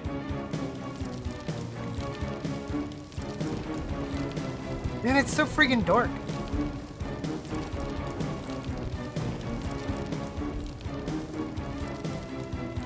See anything?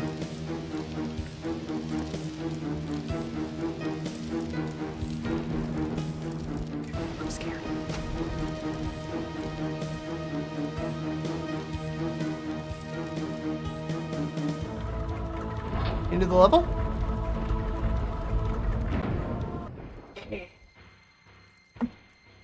Right. What time is it, guys? It's 9. Okay, we can keep going. Thanks for the GGs. This is Quake, not Perfect Dark. I know that, Big Al.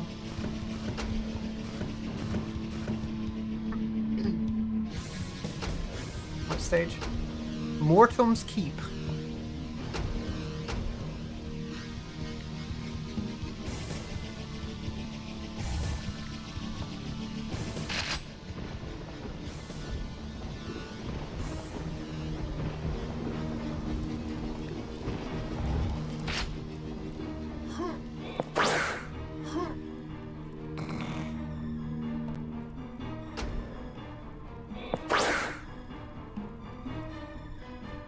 Okay, so I can either go down there or I can go down these stairs. Joanna Adventures Dark. Oh, I see what you're saying, Joanna Adventures, like Anna Adventures. Anna, didn't you put your Brave Girl panties on today? We talked about this. I do have my Brave Girl panties on. They are blue. They are blue colored. Yes.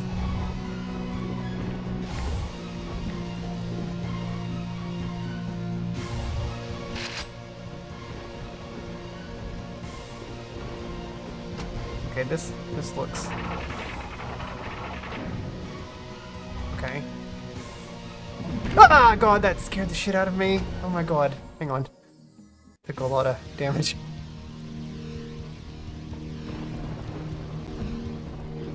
Where did that come from?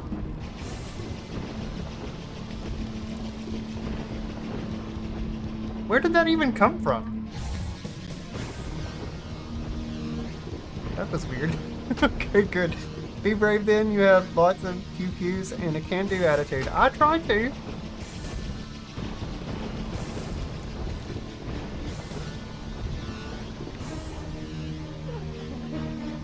Ooh, I see you.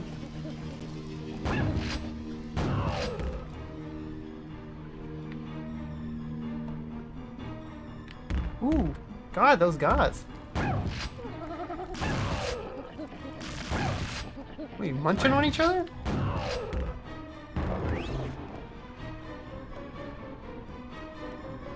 The shit was that?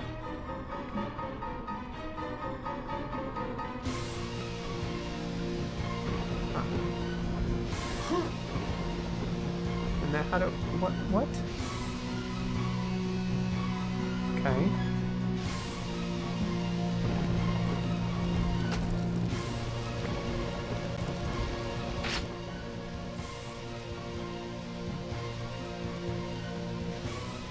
I want to know.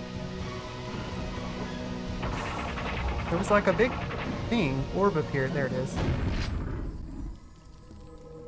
So apparently, just by activating that.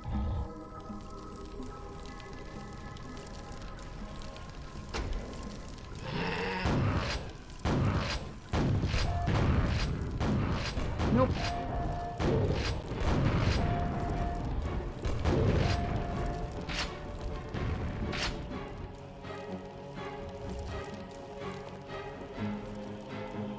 We don't want to pick that up because that calls the dudes.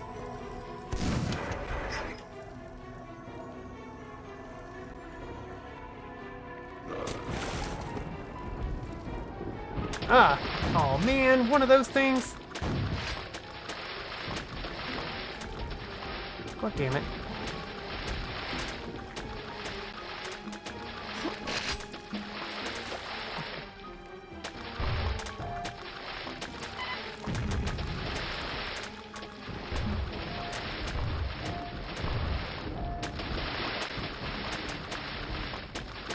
Come on, come over here. Ah, I hit myself.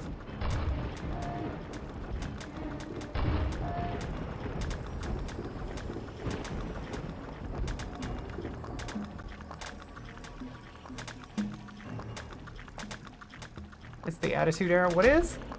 Joanna After Dark. This is Quake, not Mega Man's. Okay, good. Oh, I read that already. What? Wait, what's the Attitude Era?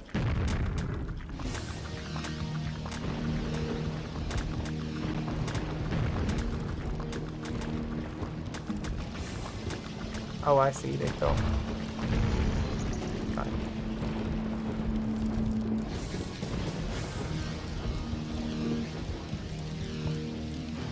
Oh, this isn't perfect park, yeah.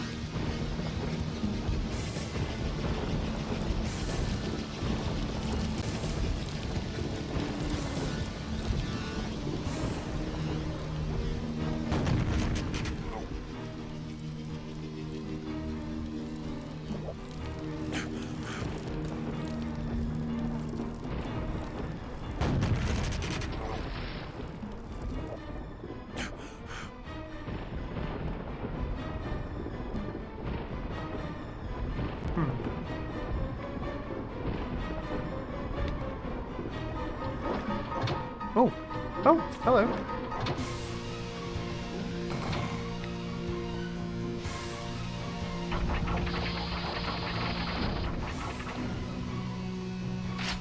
Okay, so that goes to the gold.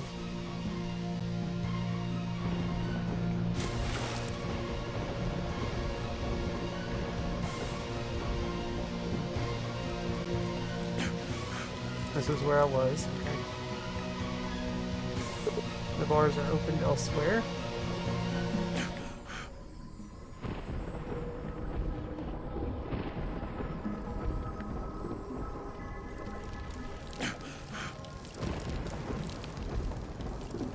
And that's where I fell through.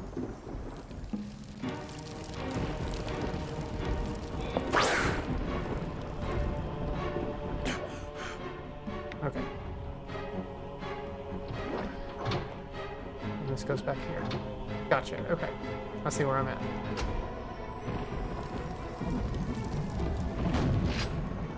Ah! Fuck. God damn it.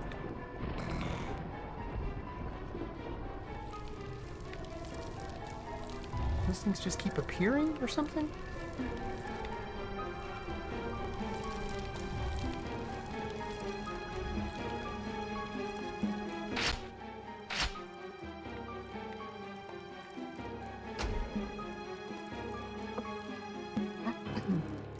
WWF. Maybe I'm gonna grab this. Shouldn't have grabbed it.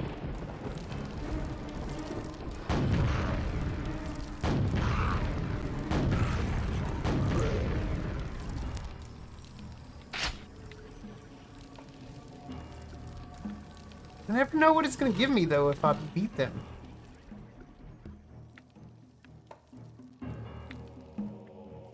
Secret area? Oh no. Hey look, it's the Zelda symbol. Yeah!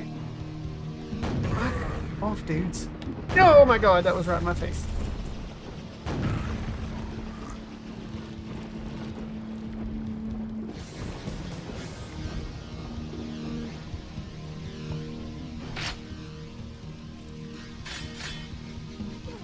Oh my god.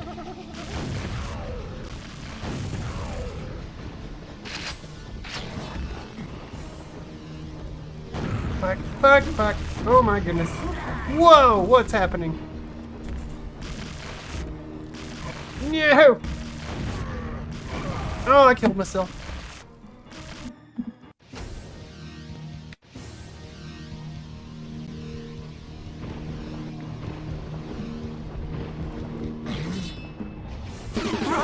Time, baby. I see. Impossible! Ha! Child's play. Ryan, I suggest you keep your cool. You're a 0 of lifesaver. 100? Oh, yeah, baby. Welcome, Insane. No. Fuck, I missed it. Okay. So when I go over and grab that, shit's gonna get crazy.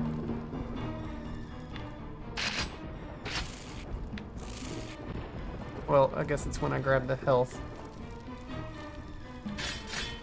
There we go. Okay. Stay down here.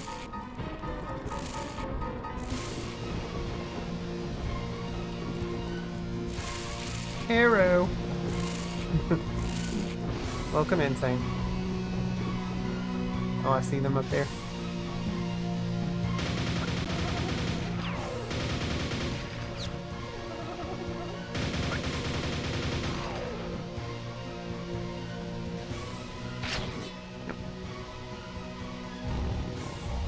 Come on. Come on.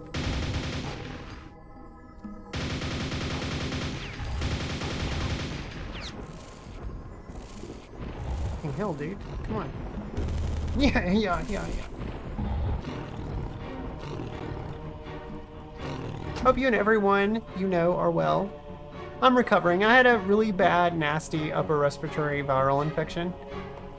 That took me away from work for like a week. It was pretty bad. I had to go to urgent care on Monday, which is one reason why I sound so bad right now. Feel a little congested from it, but I survived. Still have a little bit of drainage going on, but it wasn't COVID and it wasn't influenza A or B. That's good.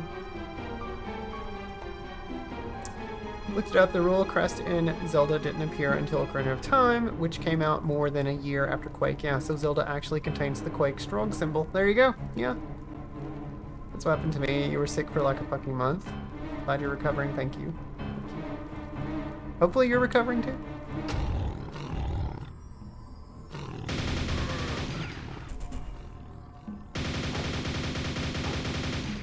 Come on.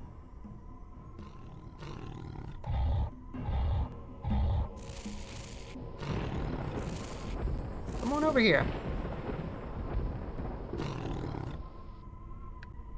Oh, shit. Okay.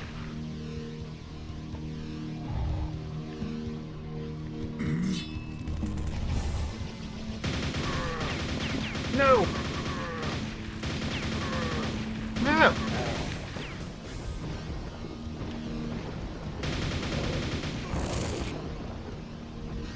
I'm running out of cool weapons.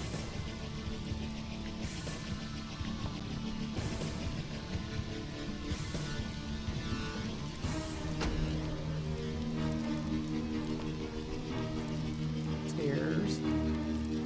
Go down. Okay. That's our blue key door.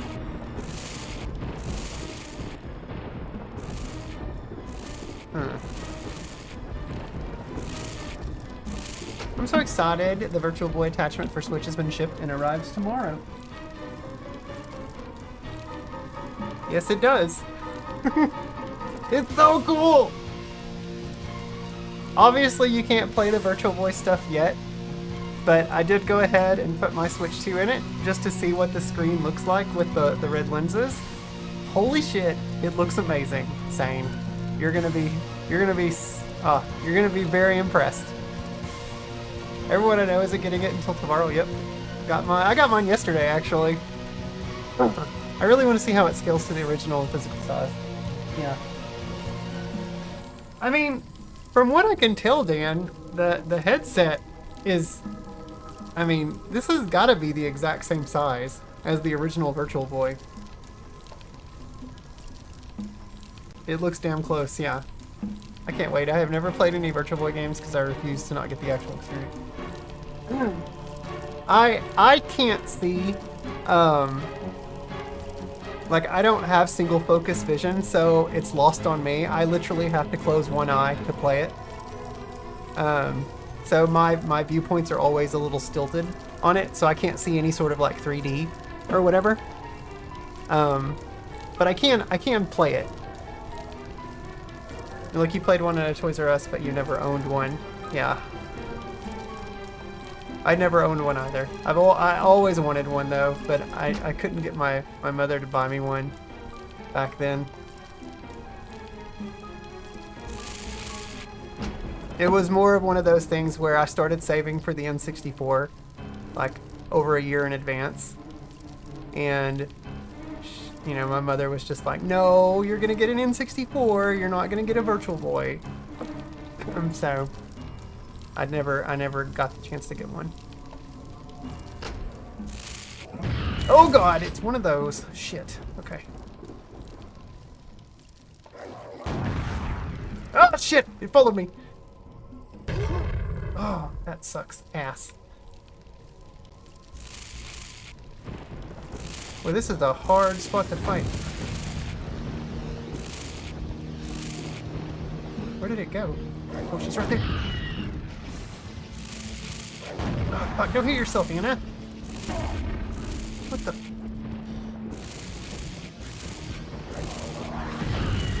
Oh my god, this... Okay, let me start this over.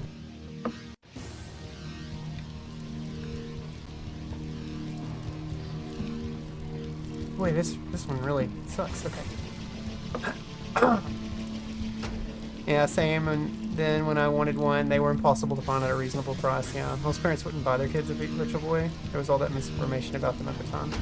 My mother didn't know any better. She was just like, it was more so that I was saving for an N64, so she didn't want to help me buy a Virtual Boy, even if I paid for part of it with like allowance or whatever.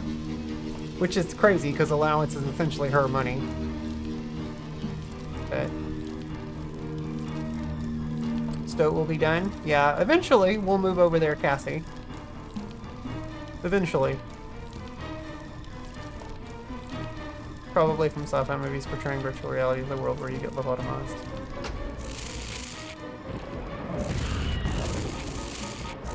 Shit. Okay, I got her. There's the key. Ah, stuff's gonna appear.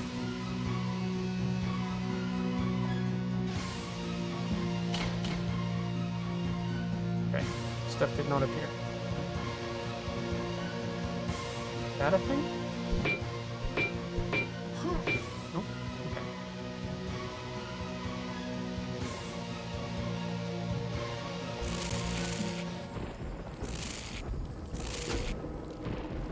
Now, where was that blinky door?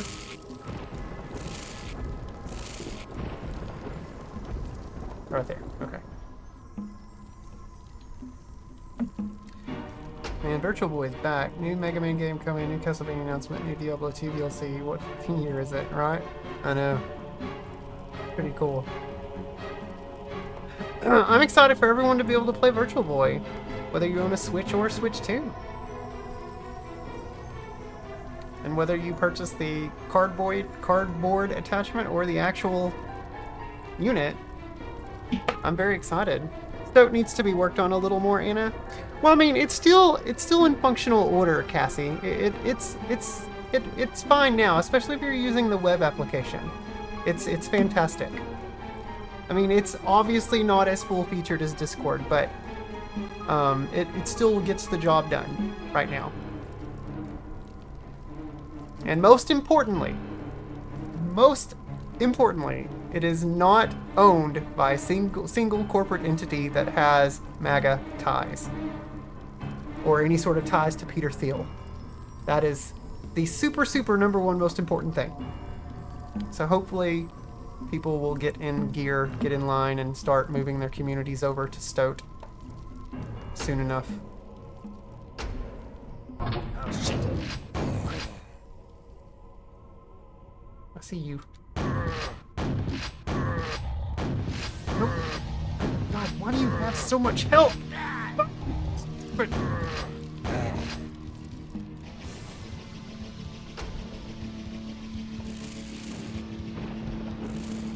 Okay. Oh, I see you. Okay.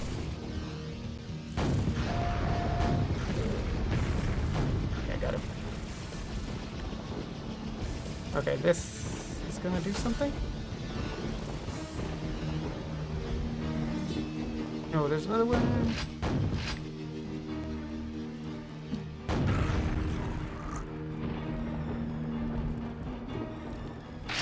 Two rockets.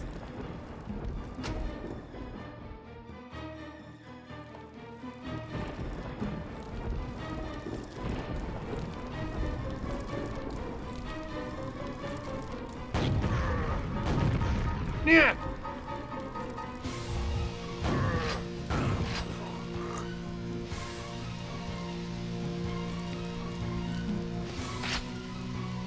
Ooh, that's the beginning of the level. Okay, I see you over there.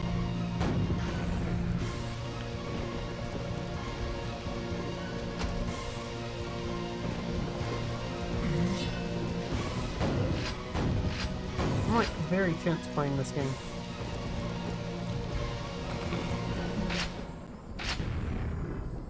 Okay.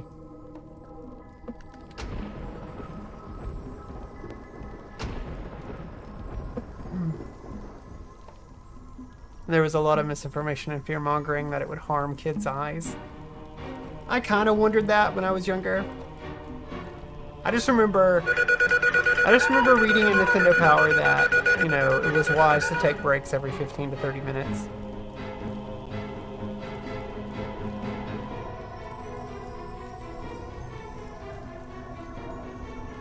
But yeah, it is very cool. It is very cool. Yeah, saying if you're still there, so like, I mean, this has got to be the exact same size as the original Virtual Boy, but this little compartment opens up, and your Switch slides into there. Switch or Switch 2. There's like a little flap that it slides into. And then the lenses and everything. And it kind of snaps into place. But it's pretty cool. Yep. Yeah, if it isn't the same size, it's incredibly close. Yeah, it's gotta be almost spot on. Yeah.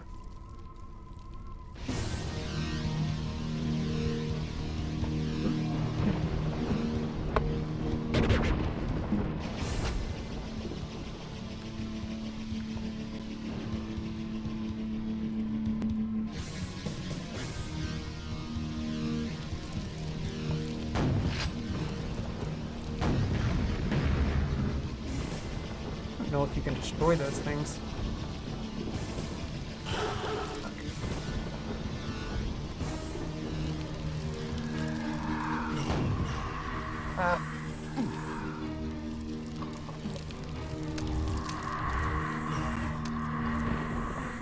Oh god, is there a... I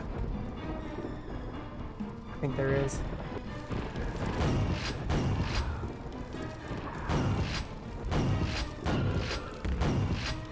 Nope.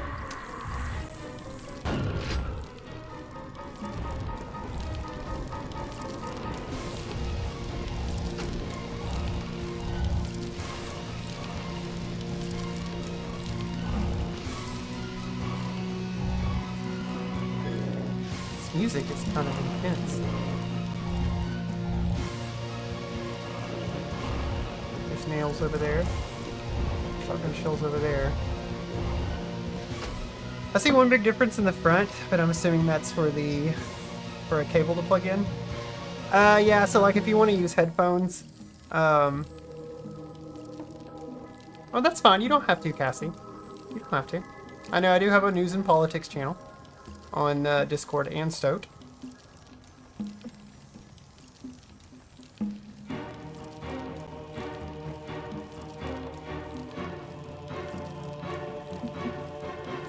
But yeah, you either have to plug in headphones or Bluetooth, you know, like Bluetooth headphones, or just have the sound emanate from the Switch itself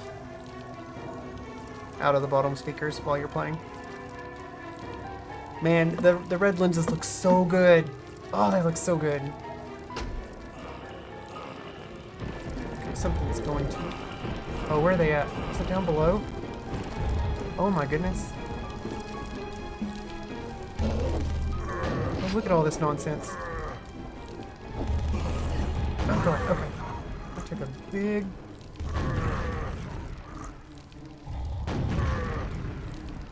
Oh fuck! Oh my god, Anna. Pay attention.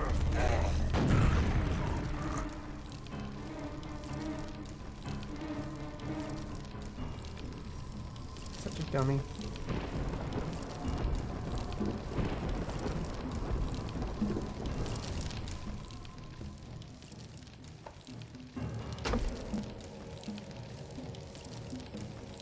Or they come with the... No, it doesn't come with any other color lenses. No. There's going to be an update later on where you can change the color itself, and you would have to pull out the red lenses in order to be able to play it. You're not a dummy, don't say that. Shit. Oh shit. Oh shit. Uh-huh, I see you.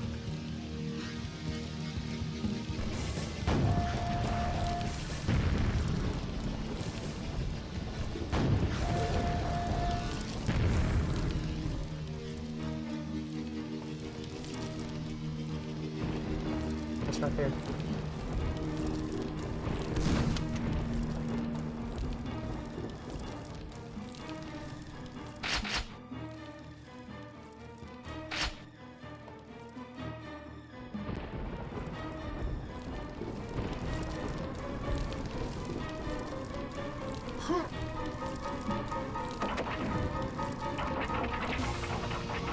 Secret!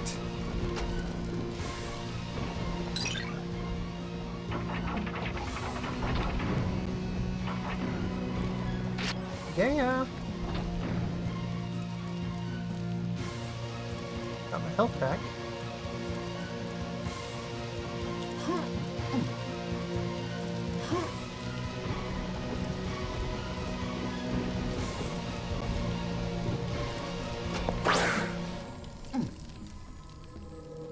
Where did that open? Oh, the door up top. Okay.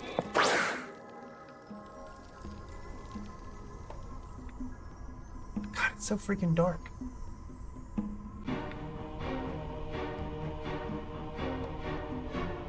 Oh, man.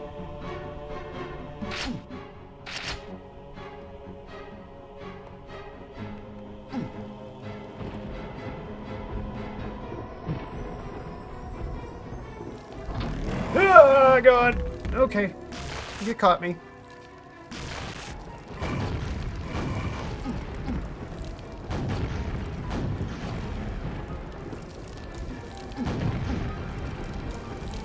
Don't know what's behind me.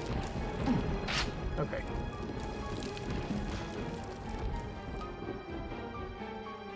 That goes up.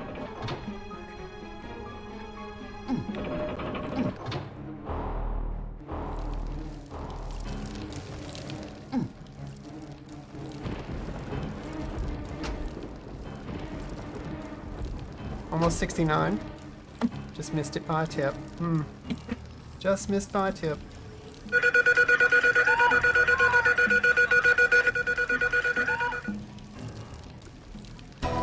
Hi, Lightning. Welcome in.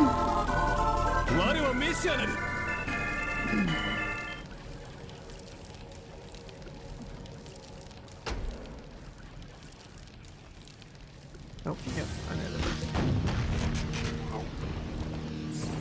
Nice. Something else.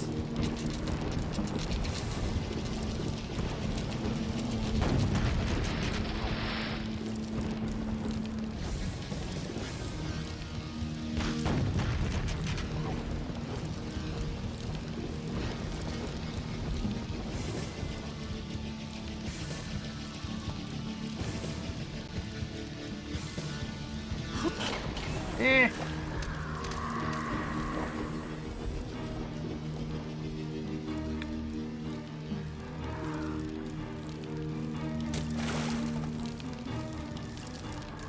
Oh shit. Oh shit. Shit.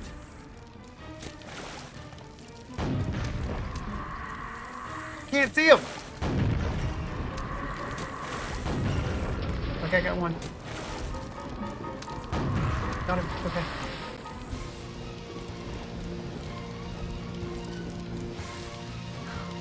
God.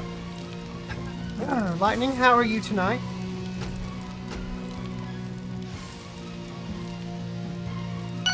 Got the gold key. Ah! Diesel, thank you for the 100 bits. Cheer 100. I appreciate that. We're going down.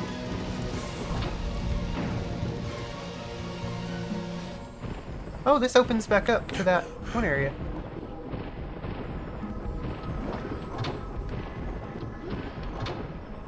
back at the beginning. Still want to know how to get that. And then that down there. Okay. I'm well. How are you? I am recovering from a nasty viral infection. Upper respiratory viral infection. Doing better though today. Been at work back at work the last 2 days. So. Excuse me. No, back up.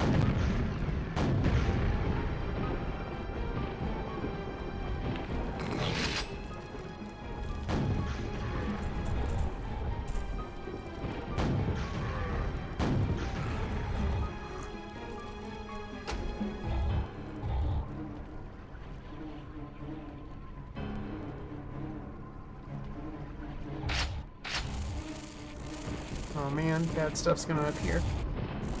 I hate when this happens. Okay. Yep. That's what I thought. Ow!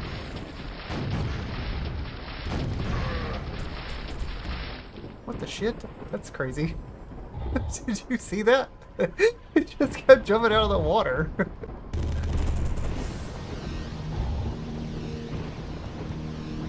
Whoa, whoa, whoa, whoa, whoa, whoa, whoa, whoa, whoa, whoa, whoa, bro, Chacho. Uh-huh.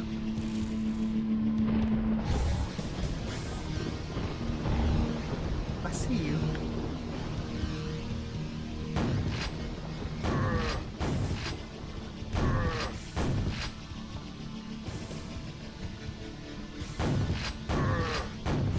Come on. Ah! Shit.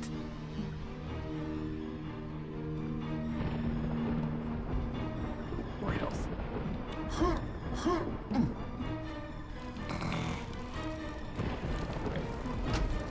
Ah, my nose.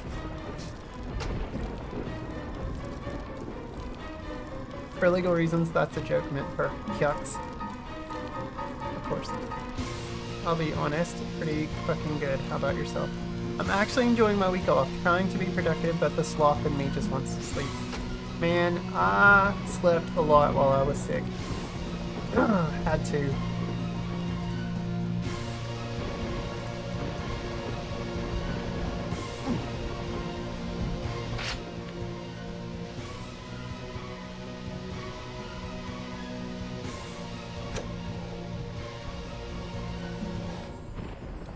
Oh, that's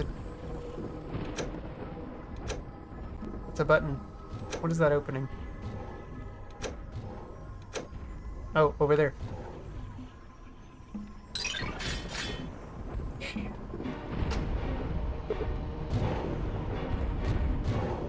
Open up! Okay, it looks like we're going in there now.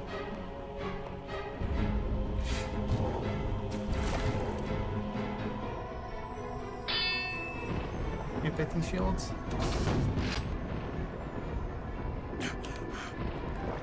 The door has opened. Where?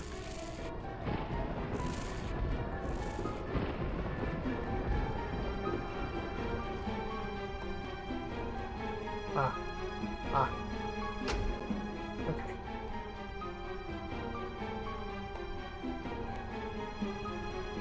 Shit. I saw a big bro over there.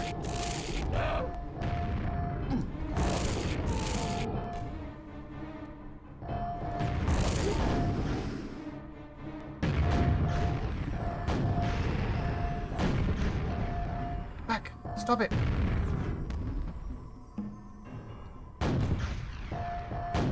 Oh god! This guy knows just how to find his way to you. Man. Why? Oh. Got it. Okay.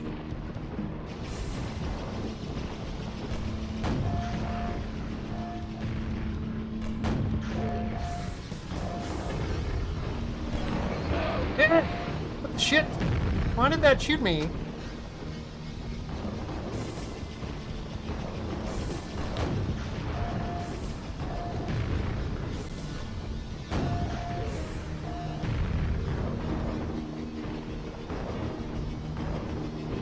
Yeah, that thing shot me.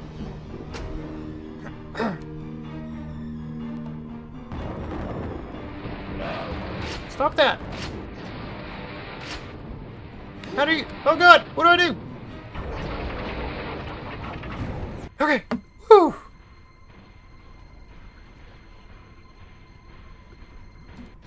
Yeah! That's the end of that one. Alright. After destroying the power generator, you pass beyond the gate. Thanks for the GGs. This might be a good spot to wind it down since it's 10, almost 10 o'clock. My time.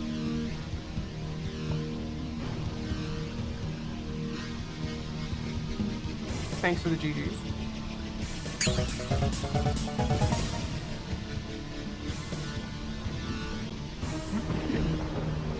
Thanks for the GGs, everyone. I appreciate that. Super, hello. Welcome in, my friend. Good to see you. Always a great time seeing you. So after destroying the power generator, you pass beyond the gate of Mortem's Keep. A wave of nausea suddenly flows over you, and you find yourself cast out into a liquid void. You float lifelessly, yet aware, in a lavender sea of energy.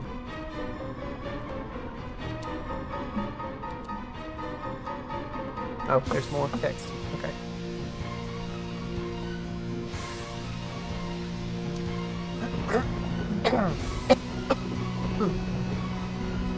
I did take some more Mucinex, so hopefully that will help.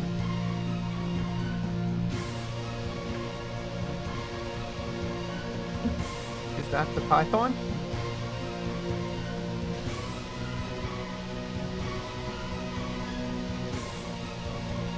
The python? What do you mean the python?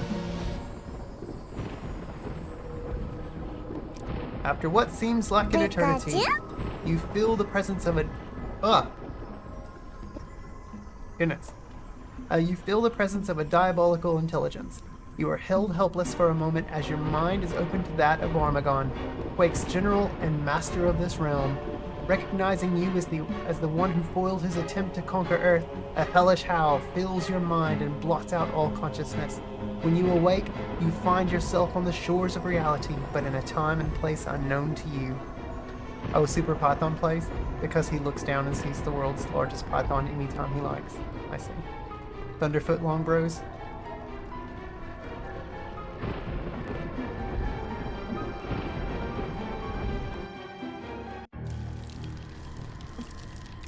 So I'm assuming this is the last episode now.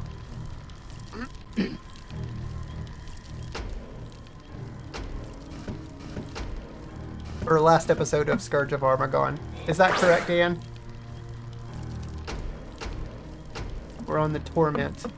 I'm assuming the Torment is the last stage, or the last, you believe so, yeah? Okay. The Torment. So this would be the last one. Okay. I wonder how many stages are in this episode. Or if it's just this stage. It's a shorter episode? Okay. So probably just like 2 stages, maybe? Alright, well yeah, so this is, let me take a look around real quick. We got some health, we got gun, we got suit there. They want me to go down below, I'm guessing. Okay, so we'll save right there. Okay, perfect. Alright. We'll keep that there. And I'll update the backloggery with everything. And we'll come back tomorrow night. But in the meantime, we're going to turn on the music and we're going to hang out a little bit and chat. I know it was a little bit shorter of a stream tonight because I started later. It was late getting home. I was trying to buy, Zach and I are trying to buy a new faucet for our sink back there. So we want like one of those gooseneck type faucets. And just to give us a little bit more room in the sink. and you know, for cleaning dishes and everything would be easier. But man, I swear my nose, it'll blow my nose or something. Let me go do that real quick. It's driving me crazy. BIOS almost won multiple times. 967 and 9369. Yeah, those are close numbers. I want to say it's a normal number of stages, but they were individually shorter if I'm remembering correctly. Okay, so like maybe 3 stages, but just overall shorter. I mean, these stages haven't been that long. We finished out that episode tonight, so that's good.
Thank you. What the fuck, man?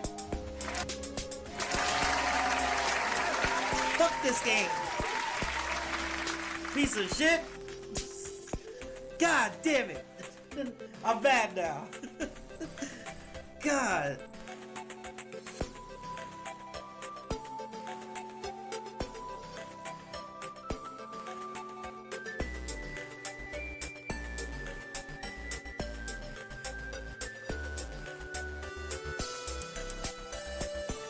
Thank you for permitting I never thought I'd say that in my life.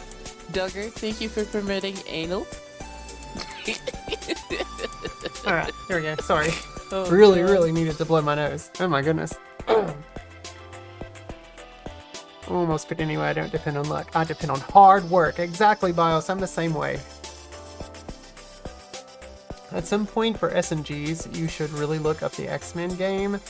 That was made using the Quake engine. It's pretty comically bad, and you can absolutely tell the publisher had no understanding of the difficulty of what they were asking. So the dev basically said, how long will you give us? And when the answer was about 10% of what it would actually take, the dev just maliciously complied. Oh my goodness.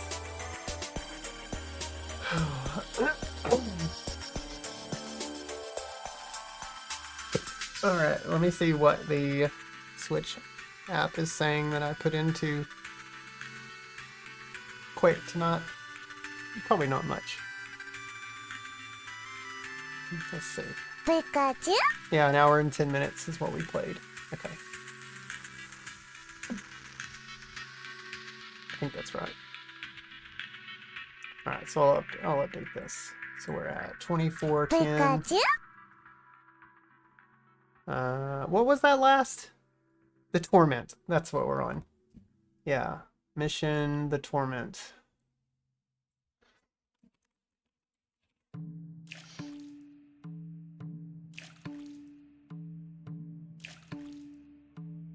And that was, oh yeah, we're starting the Rift now. So we finished Dominion of Darkness. So we're on episode 3.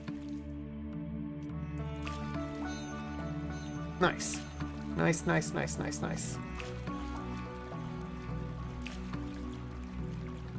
Oops. Shit.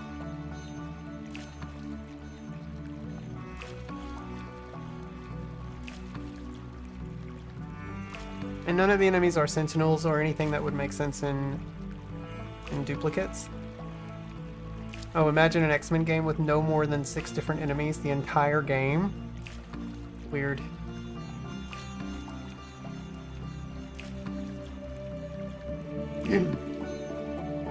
Trying to think if I've played some other first-person shooters like that.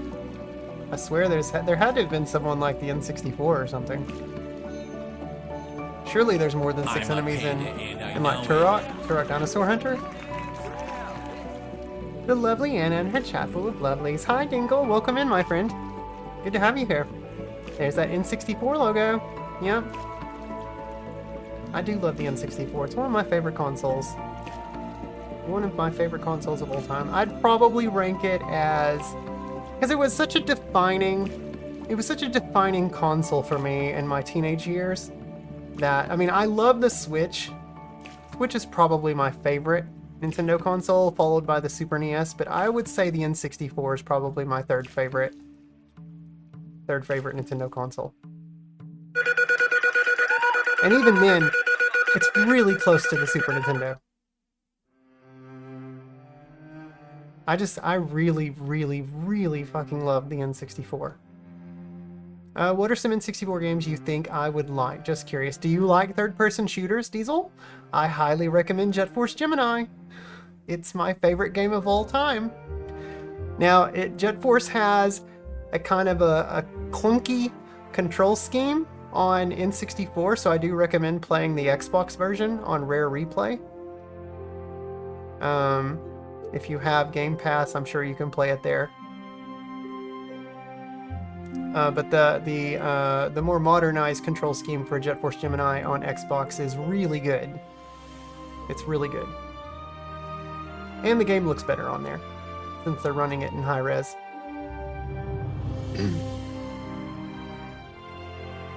But there's that. Hybrid Heaven is also a really, really interesting kind of semi-action RPG game that has to do with, like, you play as this character that you build a move set as you go along. You learn more abilities as you gain experience, as you level, and the interesting thing about your character is that you learn wrestling moves, and so you kind of build these combos, and you can finish them off with like power bombs and suplexes and other really, really cool moves. But Hybrid Heaven was made by Konami, and it's a pretty fun game. I thought it was really fun. But that's a fun one. If you want to play one of DMA Designs, aka Rockstar, if you want to play one of their first games and also kind of the prelude to how the Grand Theft Auto games function and work, I do recommend Body Harvest. Body Harvest is pretty fun, if not a little bit clunky too. Bomberman 64 on there is pretty incredible too. Hey Anna, could you reach out to Sega for me? I need them to stop fucking around and port the second Jet Set Radio game to modern platforms. More people need to see him play the improved sequel, Jet Set Radio Future. Yeah, Bomberman 64 is goated. Yeah. Man, I played so much Bomberman 64. That's a fantastic game. But yeah, there's that one. If you want to play some fun, like racing kart games, I mean, Diddy Kong Racing is fantastic. I like it way more than Mario Kart 64. Primarily because of the adventure mode. If you want to play a really good simulation type racing game, World Driver Championship is one of the best games on the console. Top Gear Rally is also pretty fun too, if you want more of like an arcadey type feel. There's of course the 2 Castlevania games. Those are kind of hit or miss for a lot of people though. I remember renting the first one and did not really like it that much, but I'm sure older me would probably like it. I should give that game another chance. but I never bought it back then. Alright, but yes, we're on episode 3, The Rift. Now, 24 hours, 10 minutes into the game. Okay, I'm gonna update this. Today is the 15th. And save. Okay. Top Gear Rally is really fun, just really short. It was one of those games I finished in the first day of a rental, but it was fun. For me, Top Gear Rally lasted a long time, being an artist, being someone who's really creative, because I loved designing my own liveries for my cars, and that was really, really cool. I would just take like real life things and I would draw them on the cars. Shadows of the Empire was really cool, frustrating as hell in a few stages, but very fun. Yeah, I like Shadows. I know a lot of people say that I mean, other than the Hoth level, the rest of the game is junk, but I disagree. It's got some clunky bits too, but it's a fun game. Shadows of the Empire is really fun. My old friend Kevin and I played the shit out of that game and just fully conquered it, 100%.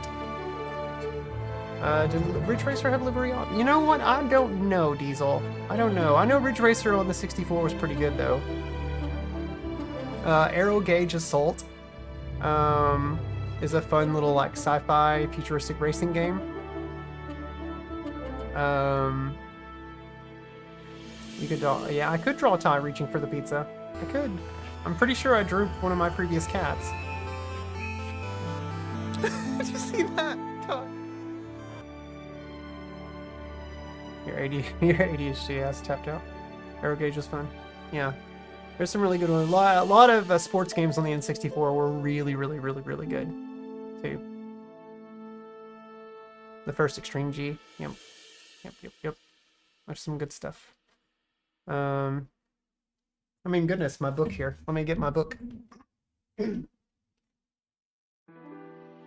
At the front of the book, it has all of the games ranked. Actually, no, I don't think it does.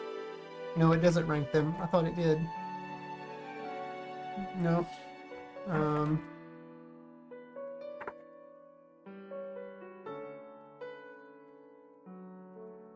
There's Aero Fighters Assault. I remember playing Aero Fighters Assault. That wasn't too bad. Or like flight combat game. But yeah, Aero Gauge. Yeah, not Aero Gauge Assault. It was just called Aero Gauge. That's right. There were a hell of a lot of racers. Yeah, there were some really good racing games on the N64. My friend in Thailand yesterday shared pineapple on pizza. We'll share it later.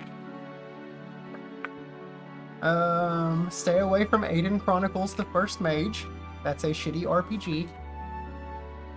Let's see. All-Star Tennis was pretty good. The All-Star Baseball games were fun, but not as good as the King Griffey Jr. games. Army Men. The Army Men games were good. Sarge's Heroes was a pretty damn good third-person shooter. That's one that I still need to pick up. I'm sad that I never bought that. And there was a sequel to it too. Yeah, Automobili Lamborghini, another racing game. Not as good. Did enjoy it. Yeah, I liked Cruisin' USA. I never played any of the other ones on this 64 though, but Cruisin' USA I really liked. I'm gonna go t-shirt idea. Design a shirt with tie reaching for pizza like in Michelangelo's The Creation of Adam. I should totally do that. Would you guys buy a tie reaching for pizza shirt? Would you? Because I'll totally put that on the store. All-Star Baseball was good on the PS2 around like 2003, 2005. Cruisin' USA was a arcade favorite. Banjo-Kazooie, if you want to play a fun platformer, there's Banjo-Tooie. Let's see. Battle Tanks, I've heard was pretty good.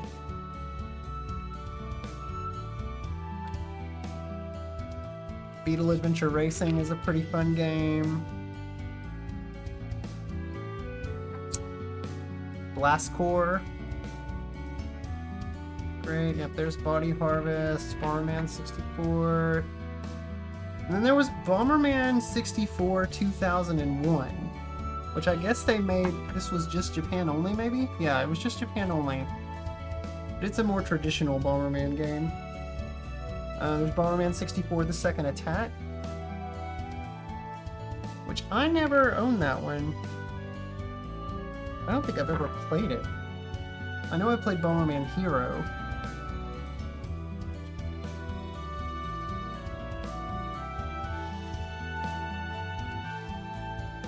Buck Bumble, which we played on stream last year for the Shore Stir Bugs Me challenge. If it was in my size, I might actually buy that. Yeah. I love the vehicle sounds and sound system. The new Cruise and Blast game they put out a couple of years ago was great too. Plays more like Super Bomberman. Second Attack was much harder than the first Bomberman 64. Let's see. Bust-A-Move 99 if you like the Bust-A-Move series. And there was also a sequel called Bust-A-Move 2. Let's see. Carmageddon 64. I've heard that's not that great though. Yeah, here's the Castlevania games and Castlevania Legacy of Darkness. Chameleon Twist I had a great time with. I've never played the sequel though. But Chameleon Twist is not for everyone. But I enjoyed it.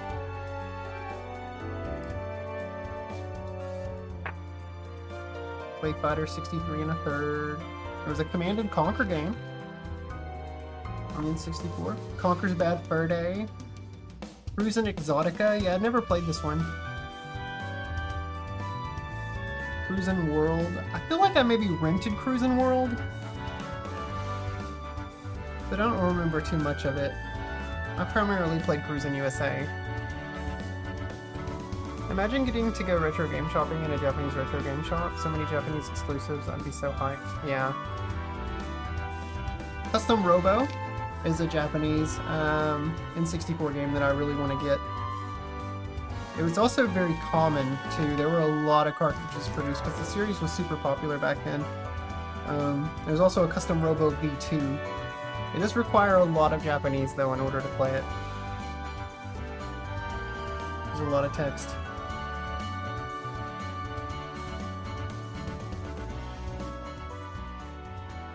Oh, I forgot there was a Tiger Woods game called Cyber Tiger. Oh yeah, John Romero's Daikatana. I've heard that was not good. Daikatana.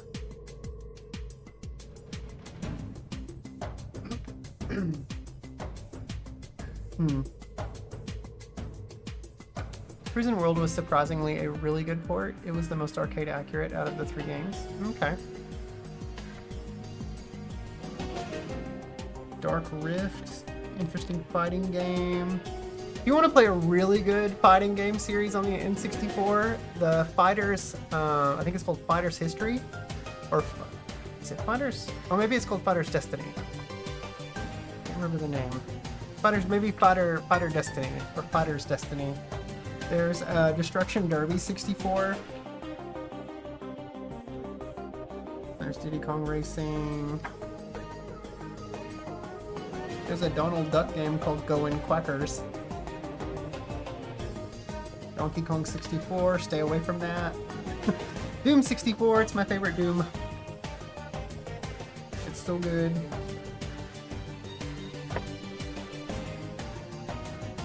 Duck Dodger starring Daffy Duck. Duke Nukem 64, and then also Duke Nukem 0 Hour, which I've never played. I have played Duke Nukem 64 though.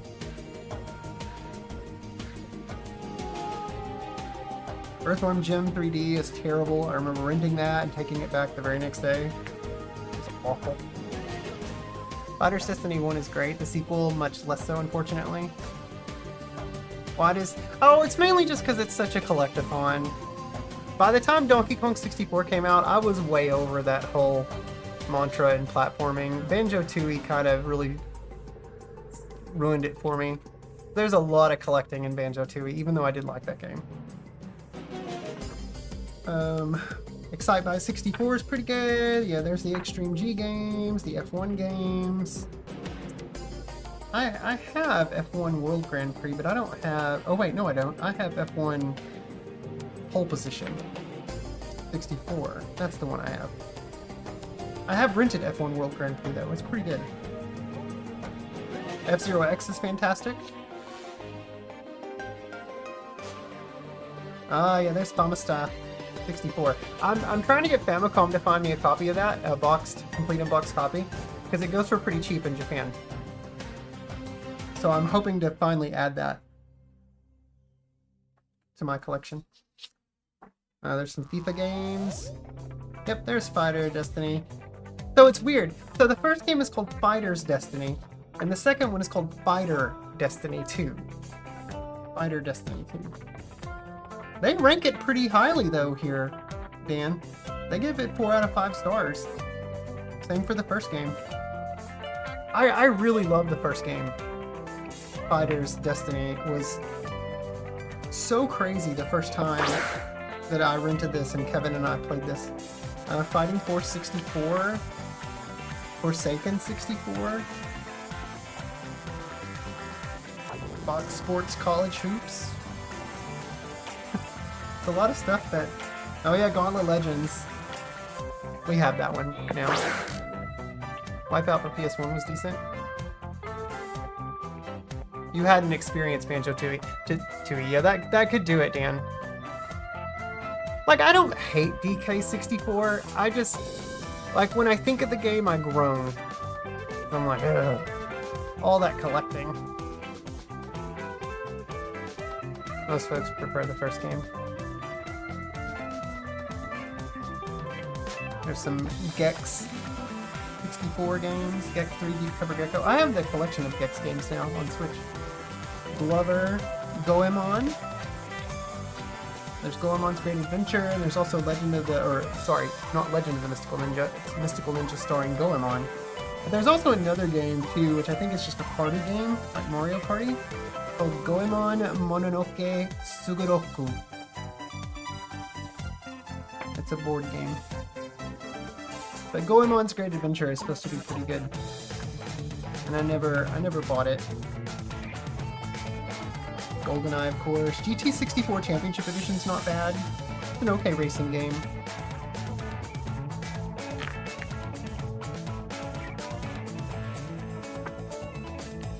Hexen. Hexen is some good shit on the N64. Yeah, here's Hybrid Heaven.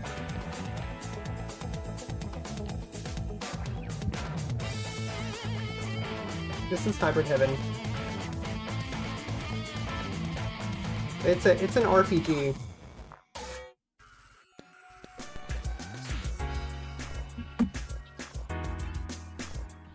You spent so many hours in Forsaken, but it also nauseates a lot of people because it's a 6DOF shooter. What do you mean 6DOF? What does that stand for? 6 direction OnlyFans shooter?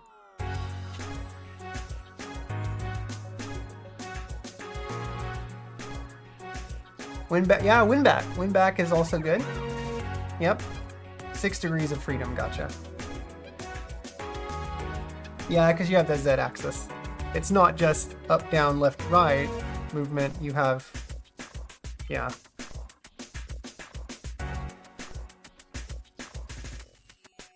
I do highly recommend Hybrid Heaven. Hydro Thunder's not bad. It's not as good as the arcade version of Hydro Thunder, but it's still good on N64.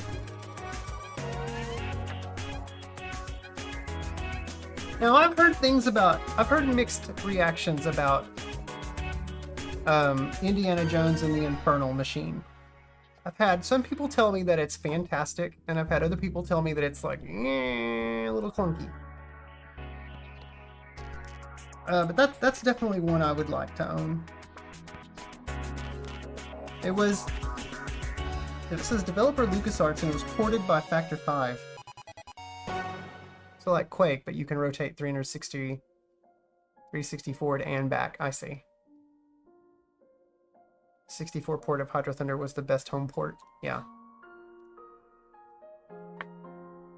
There's the ISS games.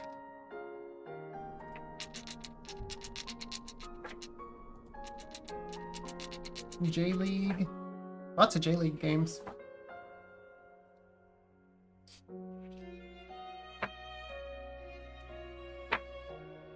Jet Force Gemini. Oh man. I love it. Chikyo Powerful. Chikyo Powerful Pro Yakyu. I wanna get the Powerful Pro games on N64 also.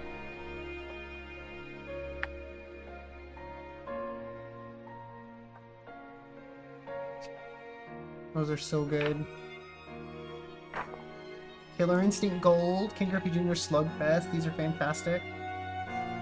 Killer Instinct Gold was so mind-blowing at the start of the launch of the N64, those first few months. Like, that was also a game that my friend Kevin and I played the shit out of. I got so good at it. Kim Woo was one of my favorite characters. Kim Woo. I got really good with Jago, also.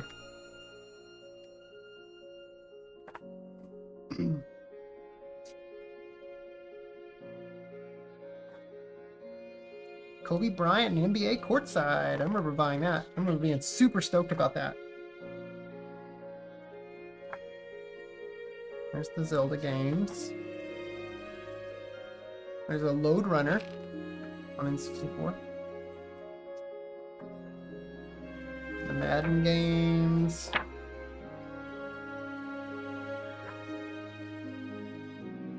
Snowboard Kid. Yeah, Snowboard Kids was good. Major League Baseball featuring King Griffey Jr. That was the first one. Mario Golf. Mario Kart. Mario Parties. Mega Man 64, which we played last year. Man, Mega Man 64 was so good. I really, really love that game, guys.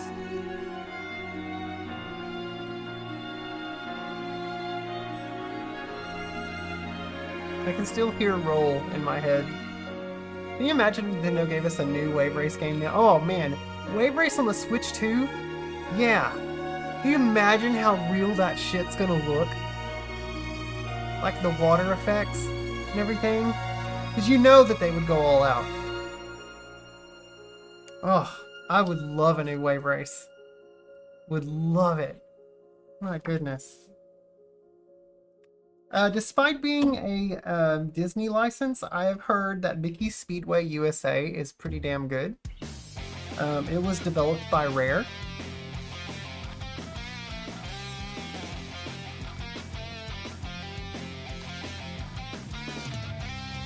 Mike Piazza's Strike Zone. Published by GT Interactive Software. I think I remember playing this. Mischief Makers! That's a pretty good one. Mischief Makers is incredible. If you like games by Treasure, Treasure made Mischief Makers, or also known as Go-Go Troublemakers in Japan, or Yuke Troublemakers. Mission Impossible, while a little bit clunky, is also a pretty good game on N64. There's Monaco Grand Prix, that one's not bad. I should try to seek that one out too.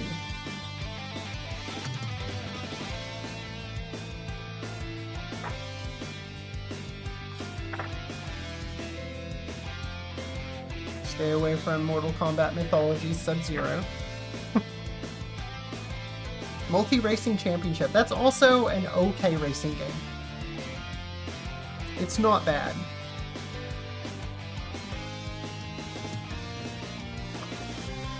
There's Mystical Ninja, starring Goemon. I made myself enjoy Mission Impossible. I mean, you kind of have to, in parts. I mean, there's definitely some stages in that game that is really, really good. But then there's other missions in that game that are just like, no. Frustrating. Oh, I don't think I have my thing set up right. Is that a command? think it is. Yeah. Ugh, frustrating. Come on, work! Work! Yeah, Bias, this is the book, The Ultimate Nintendo Guide to the N64 Library. I want to pick up the NES and Super NES books by this author, because this author does a really great job.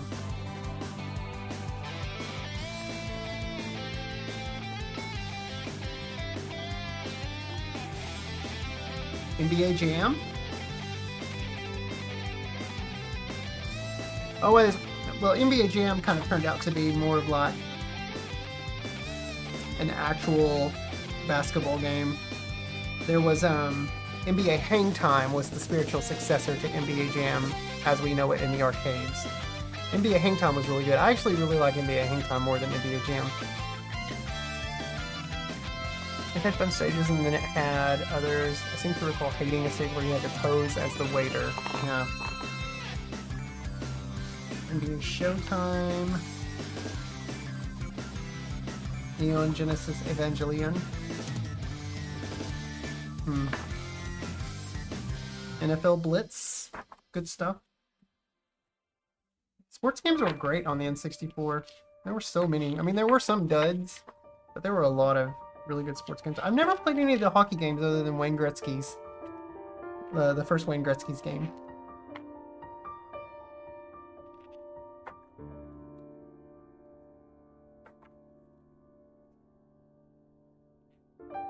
Oh man, I didn't realize there was a Strike game on the N64. There's Nuclear Strike 64. Huh. Ogre Battle 64.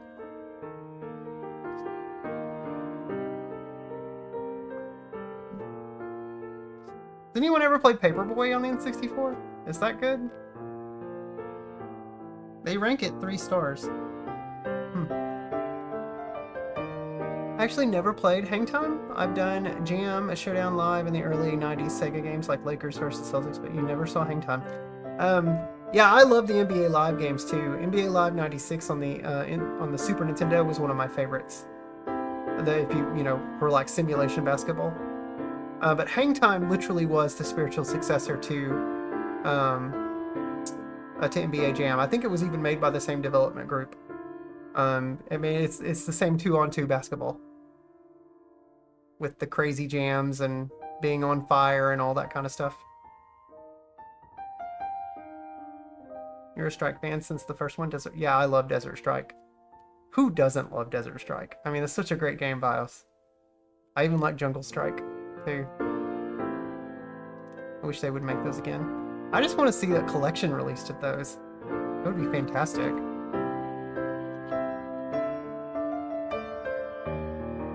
Penny Racers, not a bad racing game.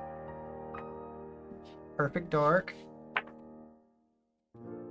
I don't care for Pilot Wing 64. I know a lot of people like it, but not for me. Pokemon Puzzle League is a fantastic version of Panel Dip-On. It's the Pokemon Stadium games. Yeah, that's why I'm just like, I scoff anytime someone says there's not good stuff on the N64. Because there clearly is. There are a lot of really great games on the N64.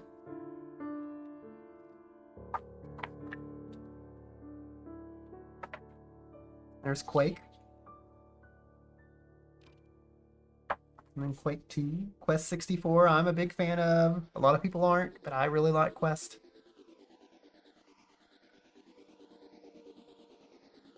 In Europe, it's called Holy Magic Century. In Japan, it's called L-Tel Monsters.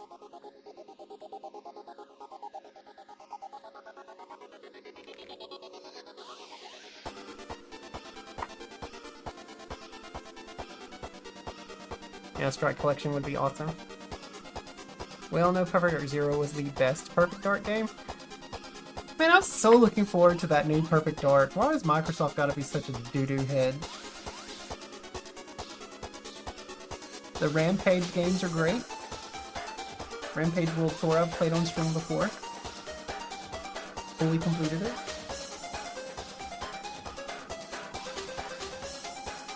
Rayman 2 The Great Escape, not bad. I think that's on the collection. maybe. Ready to Rumble boxing, pretty good. And there was even a sequel. Resident Evil 2, of course, on the N64 was really good. Would you really have wanted another Perfect Dark? No, not another Perfect Dark Zero. What I wanted was that new Perfect Dark they were working on. It looks so good. I mean, I know it was probably false footage or whatever, but at least the premise of what they showed was very, very captivating. I was really looking forward to that. Yeah, here's Ridge Racer 64. There's a Road Rash also.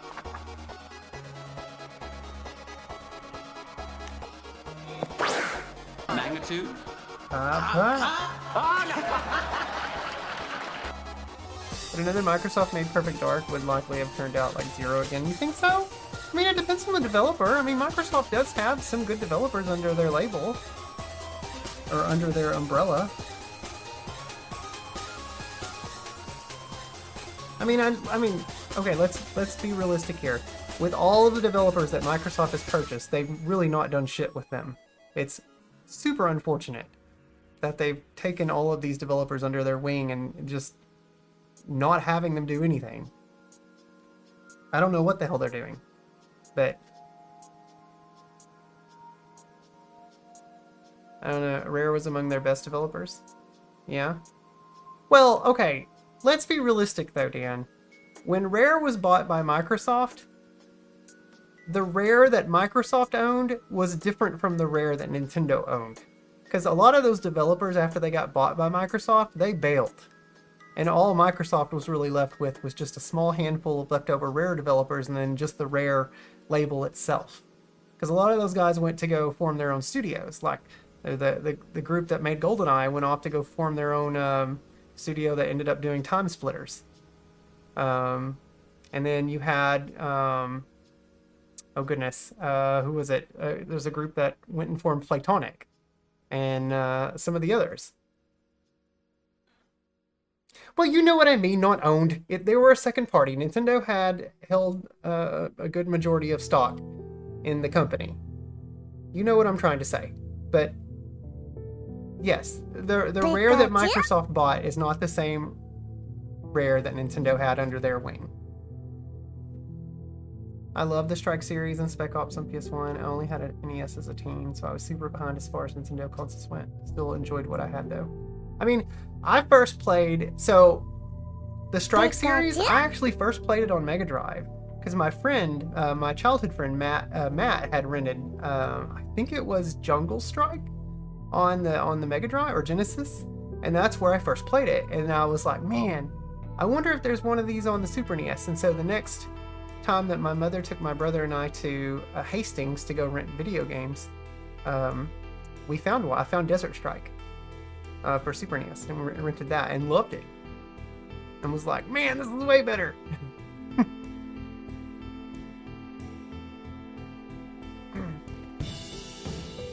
San Francisco Rush, another great racing game. Shadow Man, I've heard, is alright on the N64. Not a bad little action game. There's a Shadowgate. SimCity 2000, if you can handle playing SimCity 2000 on the N64. I should find that. It's Japan only, though. Yeah, there's no... Oh, yeah, Sin and Punishment. Oh, man, Sin and Punishment is so damn good, Diesel. If you want to play a... It's basically a shoot-'em-up, but it's kind of in the vein of Star Fox.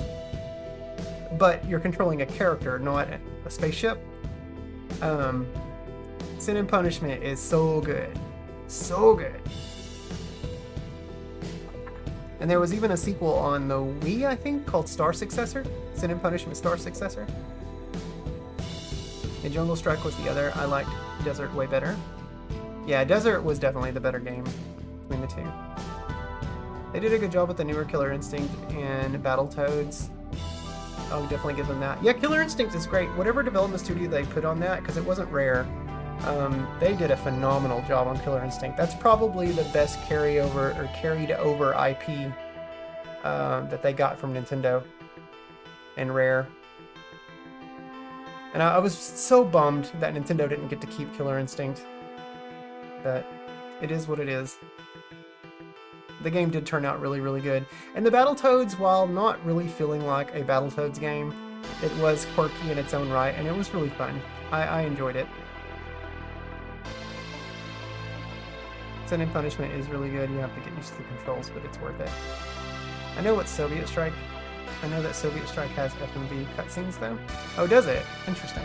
I've not ever seen Soviet Strike. That's the Snowboard Kids game. The South Park first-person shooter is actually kind of bad.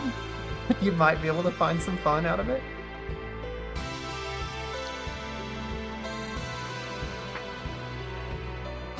Space Station Silicon Valley. I still, to this day, have never played this game. Game Over Video Games had a boxed copy of it that they were selling for like $200 and something, which is just crazy, but I know it's an expensive game. Space Station Silicon Valley, that's also by DMA Design, also known as Rockstar. That was also pre-GTA.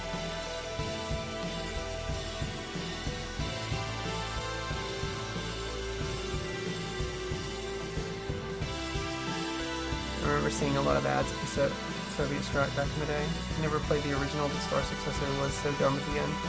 Could not beat the boss in the time frame they made, where you instantly lose. I don't recommend it. Is it one of those it's so bad it's good kind of games on the South Park? It kind of is. I mean, it's just a dumb first-person shooter. I mean, it's just a boomer shooter with South Park as a, you know, as the skin. But there's a lot of South Park jokes and references and stuff. So I mean, if you like the show, you'll get to experience that in the game. Star Fox 64, one of the best games of all time. Also known as Lilat Wars in the EU. It's one of my faves. Star Wars Episode 1, The Battle for Naboo, is also not bad. It's also by Factor 5. That one came later after they did Rogue Squadron. Episode 1 Racer is really good. Rogue Squadron, of course, is amazing. Shadows of the Empire. StarCraft 64 is really good. Stunt Racer 64. I've never played this. Who was this by? It was by Boss Game Studios, published by Midway. Maybe they were like banking on Stunt Race FX, that name, thinking that people would think it's a sequel or something, even though it's not by Nintendo.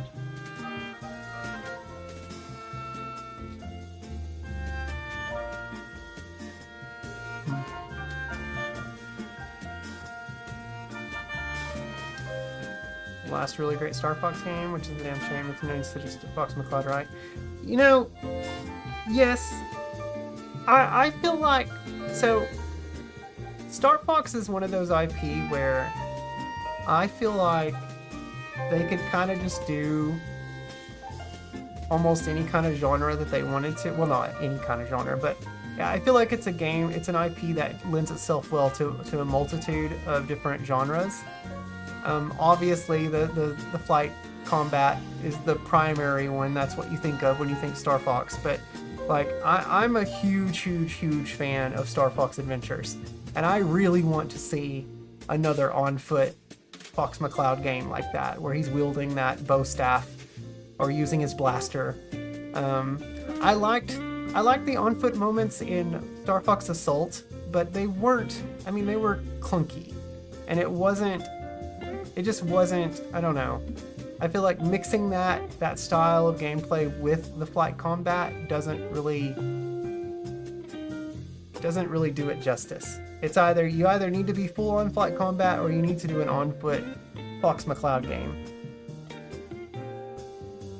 Star Fox and crossover games. Yeah, I mean, they totally could. Like, so the guys who did Starlink from Ubisoft on the Switch version of that game, man, I played that game only as Fox McCloud and in the R-Wings, and it was so good. Like, that felt like a Star Fox game.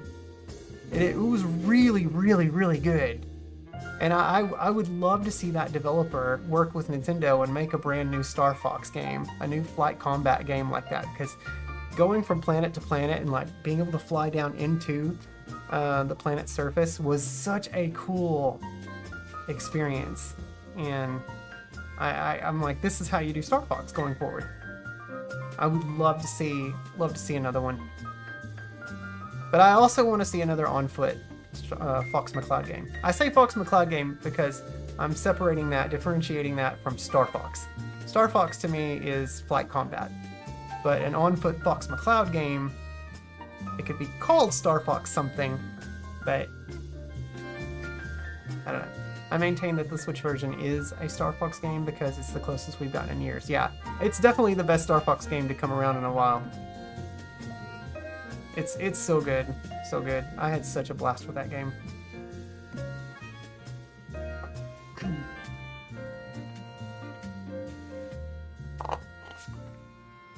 Smash Brothers, that was good. Stay away from Superman. That's an awful game. Tetrasphere, fun little puzzle game. Tetris 64. Tom and Jerry and the Fist of Fury. Tony Hawk's Pro Skater, Tonic Trouble. Pro Skater 2 and 3, all fantastic games on the N64. See, this is one I want to find. I totally did not know that they did a Top Gear bike, like motocross type game. But there's a, it's called Top Gear Hyperbike, and it's ranked pretty highly here. It's from the same studio that did Top Gear Overdrive, which I've also never played, and I've also heard is very good.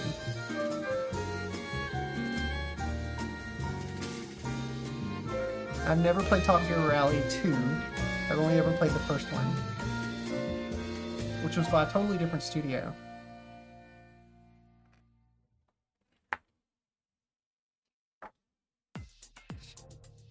That's the Turok games.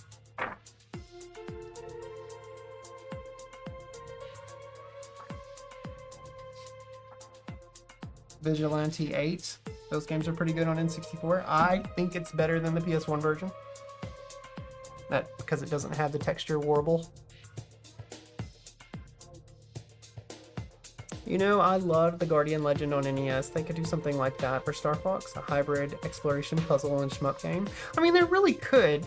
That's what I loved about Kid Icarus Uprising, Duggar, on the 3DS, because it kind of was a combination of that. Like, you had platforming, puzzle type areas, but you also had like the forced forward scrolling Star Fox type combat too. I still highly think Nintendo need to modernize that game and bring Uprising to the Switch, or well, I guess at this point bring it to the Switch too, so that more people can experience that game, because Uprising is an incredible experience. Super fun game, and so there's so many people that missed out on it just because it was a handheld game.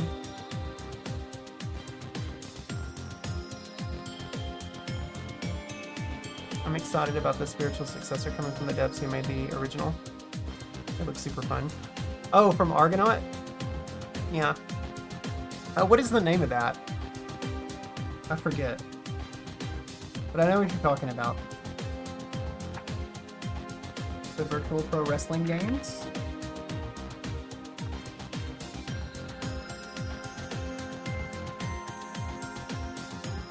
Oh, Wild Blue. Okay. Yeah. That's right. Yeah, I've seen Wild Blue. I have. Wavers 64.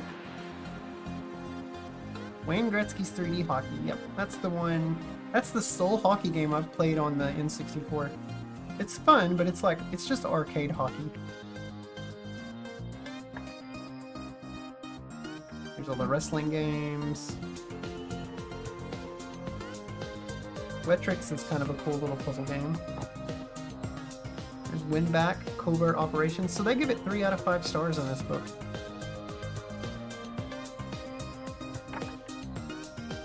Wipeout 64. World Driver Championship. That's a racing game on the console. The World Is Not Enough. Not a bad first-person shooter. It's definitely not on the same level as GoldenEye and Perfect Dark, but The World Is Not Enough is still a pretty good first-person shooter. Starring James Bond. There's a Worms Armageddon on the N64, which is also pretty good. I searched Top Gear 64 game, and GameStop popped up as a seller. I still feel like they have no business selling retro. I know they will destroy inventory if it doesn't sell or is overstocked. Yeah, that sucks. It's artificial scarcity. Wasn't a bad port. Yeah, they rank it 4 out of 5 stars. No Mercy gets 5 out of 5, of course it does.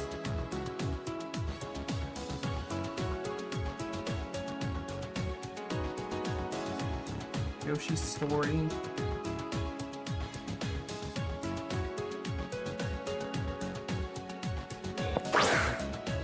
Not for resale cartridges, interesting.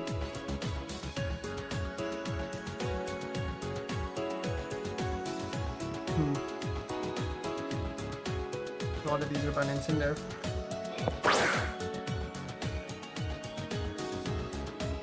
Special N64 cartridges.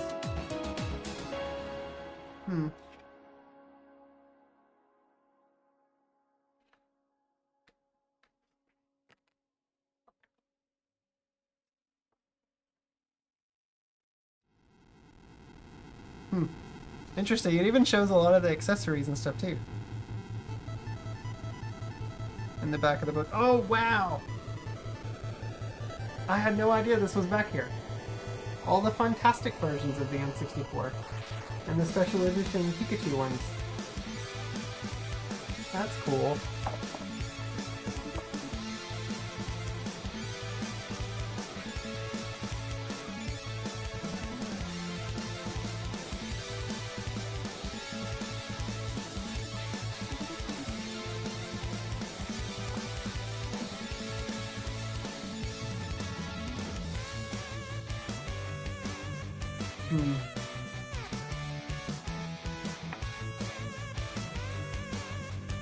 I had this Nintendo Power 100 controller right here. I still have it down there.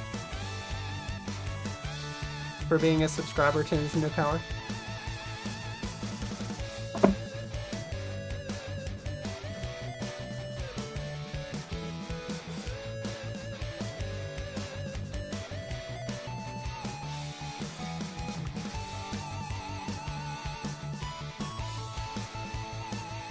And the Chrome series of N64s were pretty cool. It was a British company called Fox Data.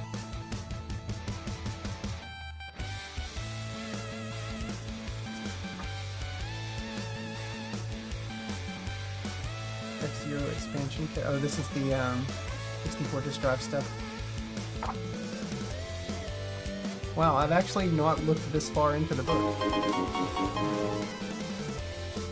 I've watched dumpster divers on YouTube. GameStop scratches or breaks game discs, cuts cords for controllers unless they've changed their business practices since then. Yeah, that's pretty shitty. I mean, I can believe it.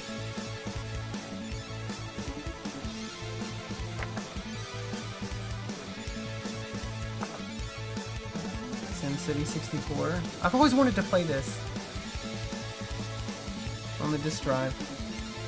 How cool would it be if Nintendo decide to put out on Nintendo Classics the disk drive stuff?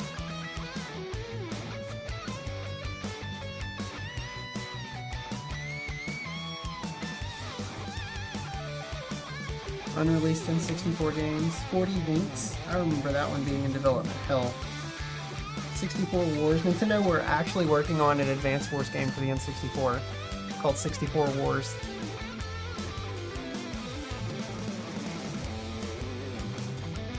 I remember this one, Blade and Barrel, being worked on. It was published by Kimco. It was like a flight combat shooter game. Buggy Boogie, I remember that one, being in development. There was a Die Hard 64 game being worked on. It was a first-person shooter being developed by Bits Studio. It says this first-person shooter was based on the beloved Die Hard film franchise, thought to be lost forever. 2017 saw multiple builds of Die Hard 64 preserved and released online. Although the N64 version was cancelled, the title eventually evolved beyond the 5th generation of hardware to become Die Hard Vendetta on GameCube, Xbox, and PS2.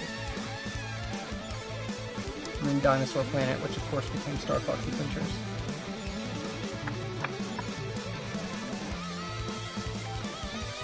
Earthbound 64. Oh man. There was a Fire Emblem being worked on for the disk drive called Fire Emblem Maiden of Darkness. Never saw release.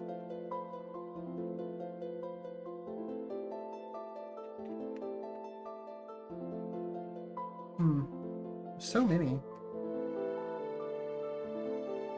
Mortal Kombat Special Forces was being worked on for N64. I'd honestly be skeptical about YouTubers like that. A lot of people make shit up for views. I'd love to see Mario Artist and SimCity DD hit. I would love it, yeah. What was that Flight Combat game by Kimco called? Oh, hang on. Duggar. Blade and Barrel. Ultra Combat. Blade and Barrel.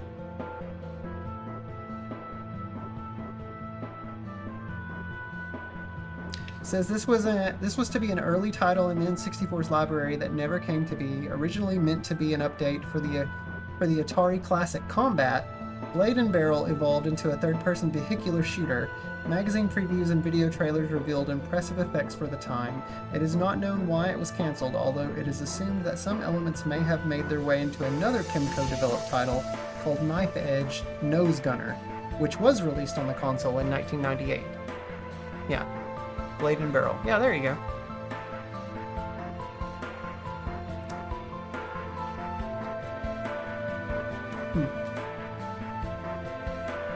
I remember this. ODT. Escape or Die Trying. This was by Psygnosis. And this never saw the light of day on N64 either. Robotech Crystal Dreams, that never came out.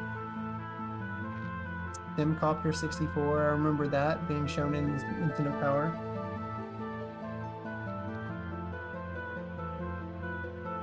Top Gun 64, a sequel to Mario 64.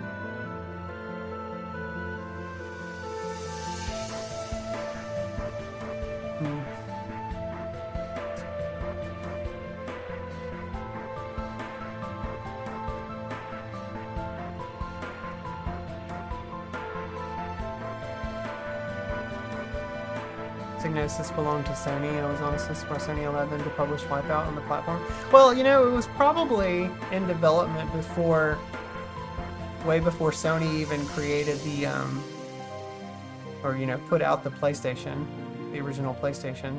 Because Sony was always a third-party developer beforehand. Just watched a video of it. I see them playing as tanks and as helicopters. Neat. Yeah, it could have been pretty cool.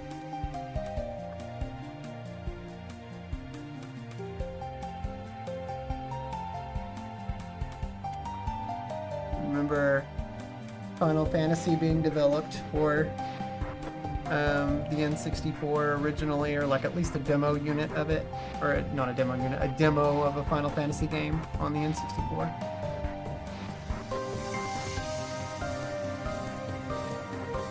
Of course, that never came to be because Square switched over to PlayStation along with all the other Japanese developers. Never gonna forget all the health and detailed information. It's a gaming encyclopedia. Oh yeah, I mean, I've used GameFAQs quite a bit in the past bias.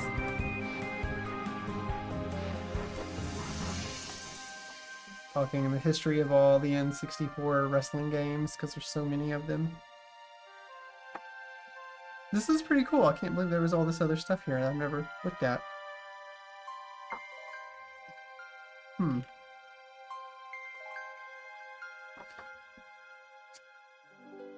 Interesting.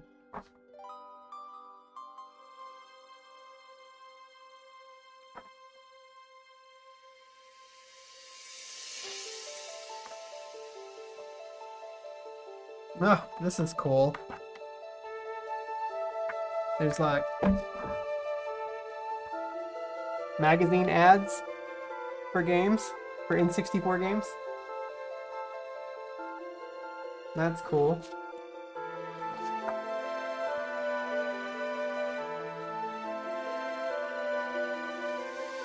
Look at the Bug Bumble one down there. 2-page spread. Bug Bumble is such a cool character. I would love to see a sequel to this game. It's never gonna happen, but I would love to see it.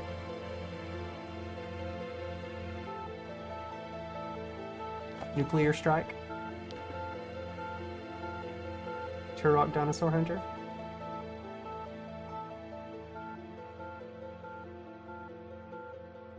Pretty cool.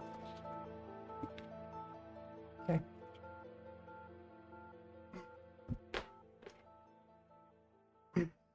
Bug Bumble was way better than the ratings guy. Hell yeah. I love Bug Bumble. People who don't enjoy Bug Bumble probably just don't have enough patience. Funnily enough, it wasn't. It was a side effect of the way Sony had an unheard of amount of autonomy to make their own deals for the first year or two after the buyout. They talked about it in the No Clip documentary. Super interesting stuff. Turok 2 and Rage Wars were such a jam. Yeah, I never played enough Rage Wars. I remember renting it and being like, well, wait a minute, this isn't a single-player Turok game. So my brother and I played it a little bit, but make heart with hands, yeah. Turok 3 was more than the hardware could handle, and the performance suffered for it pretty badly. Is that a game that needed the RAM expansion? I imagine? Oblivion?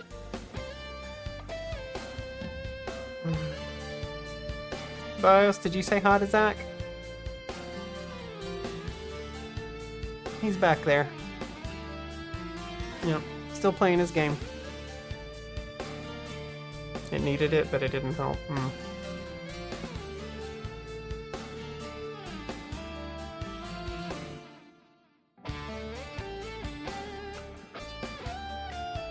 Still ran like 8 to 10 frames per second.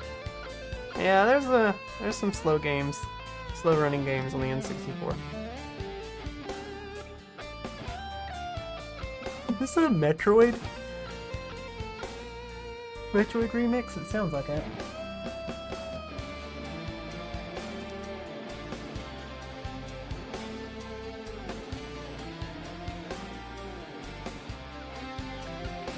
Let me go take my gabapentin so I can sleep tonight. Wild Blue. Yeah, I really hope Wild Blue gets a physical release. I also hope it comes to a Nintendo console. And by the way, your glasses are frameless. They are, they have frames on the top. They're like half framed.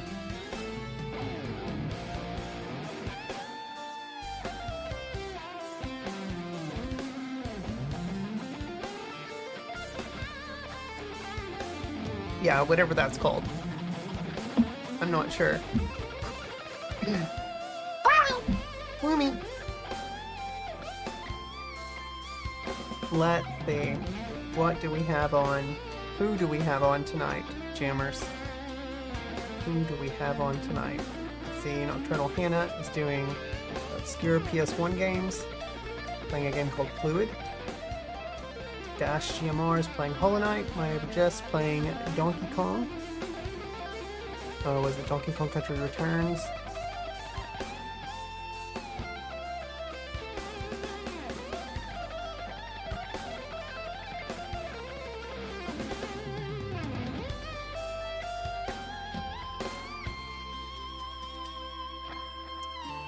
One of those really late games on the system that was trying to squeeze out just a bit more than the old girl could do by that point. I'm glad Night Dive gave it a modern re-release with improved graphics and smooth performance. Yeah, I have all the Turok games on the Switch.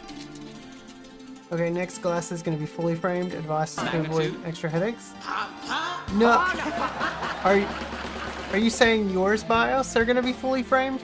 I will stick with these glasses. I love the half rim, small frame glasses. I don't like the big. I don't like the big lenses. Never been a fan of the big lenses. I like my Tina Fey glasses. Although I think Tina Fey wears the black rim glasses. Used to have frameless. I used to have some fully framed ones. Goodness, back in like 2015. I remember my mother telling me she didn't like the way they looked on me. She said it made me look ugly. Or that I looked weird with them. Which, you know, was not really a great thing to tell your child.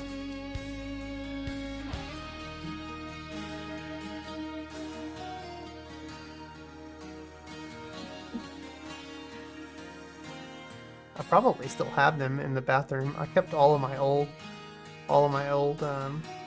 glasses. The lights are reflecting on the edges, and it gives you headaches. I never have that issue. Yeah, that doesn't bother me. I should get a pair of perfectly circular lens glasses with transitions. That way I can look like an extra ridiculous, pretentious bag douche. Goodness, who is on tonight? General Andrews is on, doing Mega Man 4. Oh, he finished Mega Man 3. Did we hit 3 hours after all? We did. Look at that, guys. We hit a 3-hour stream after all.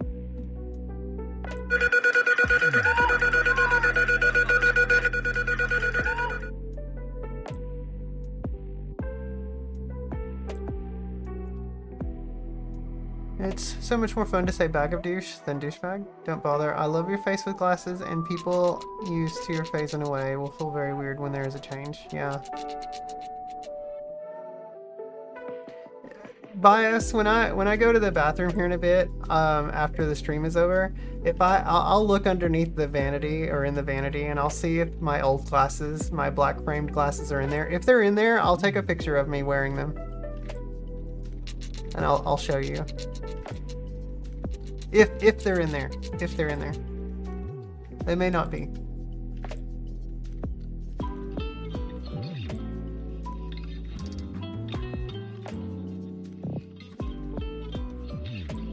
It might be in like a box in storage or something. Bombshell's on right now, playing Mario 64.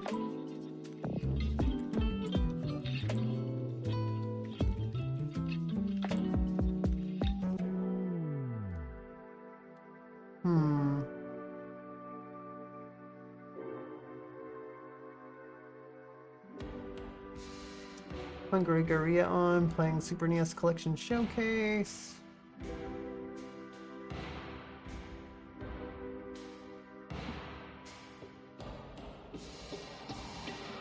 You'd look for a douche in the vanity for a second? No, I mean, yeah, it's in there, but I don't need it right now. X. Your niece used to wear glasses just for fashion? Oh, did they not? Did they have just like clear, like they weren't actual prescription lenses? Yeah, and I didn't have the N64 growing up. I love Majora's Mask and Ocarina of Time. When I played the 3DS remakes, I would have loved to have played more of the N64 library. Duggar, it would have been really cool to be able to hang out as teenagers. Because I was all about the N64, so you would have been able to experience so much cool N64 stuff with me. It's a shame that we didn't live close by.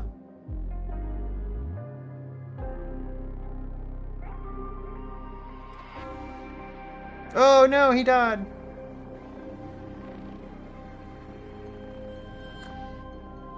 Yep, I was an N64 girl. For sure. Oh, that reminds me, Bias, I didn't add that emote to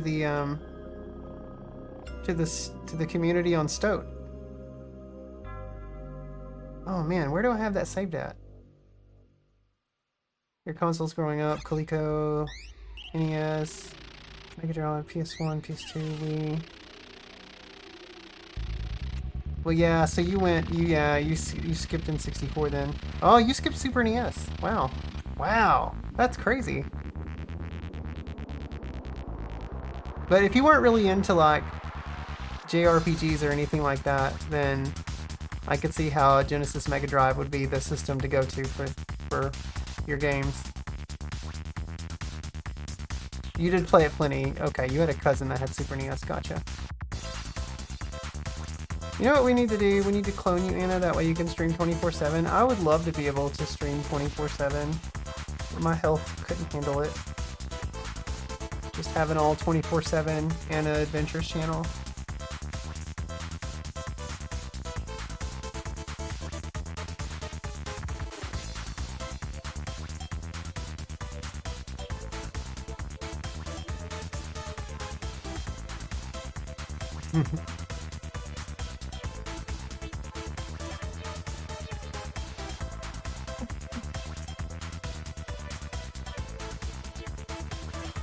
I see General Andrews is finally back in his own room. He has Dreamcast and his NES in the background.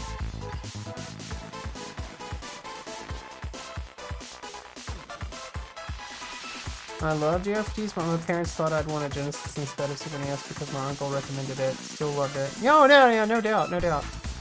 Well, I mean, so Duggar, I was the opposite. I played plenty of Mega Drive Genesis because of my friend.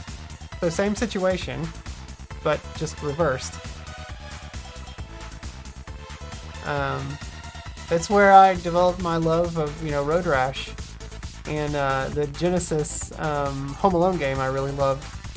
I thought was pretty fun. I first played Cool Spot on the Genesis, even though I do like the Super NES version better. But I first played it on Genesis.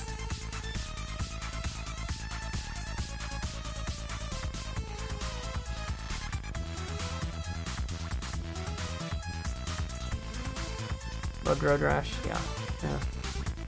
And I played, like, there was a Joe Montana football game that I played on Genesis. My sister's first husband had a Genesis, and I played a lot of sports games there. It's where I played NHL 94 for the first time.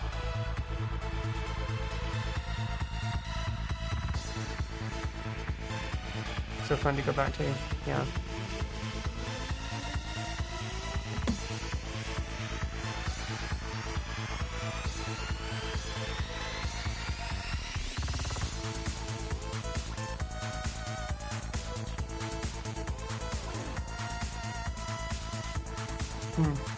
Alright, well, I've got my raid target picked out here. Alright, everyone, jammers, people who are lurking, if you like what you've seen and heard, and how could you, click that link right there if you're not already a part of the Discord, and continue your adventure with me and everyone else here. We would love to have you. I will soon get the link, the invite link for the community over at Stoke. Diesel, thank you for the 200 bits. My goodness, you don't have to do that. Cheer 100, cheer 100. Thank you. I'll get the link to the community at Stoke put up soon on Fossabot, so that way you guys can click that. So, and then like always, here are the links to all the socials. I do post all of my clips and my VODs to YouTube and to Instagram. We're no longer on TikTok because of the fascist MAGA federal government. So, yep, there's Duggar's posted the raid message. Thank you for that, Duggar. I'm going to copy that myself and post that over here into his chat. Alright, jammers, here we go. Time to raid out. We are going to go say hello to our good friend, General Andrews, who is playing Mega Man 4, and has already made his way to Dr. Cossack's castle. Jammers, have a great night. We'll be back tomorrow night for more Quake. I almost said Quake 64. For more Quake on the Switch. Alright, let's get the hell out of here. Hopefully I'll feel a little bit better tomorrow too. My voice maybe will be back a little bit more back to normal. We'll see. But yeah, thanks for being here, Dan, Bios, Duggar, Diesel, X, anyone else who's lurking. Ravenous, thank you. Everyone take care. Get some rest, and we'll be back tomorrow night, 7 p.m. Pacific time. Let's get out of here. Let's go. Let's go!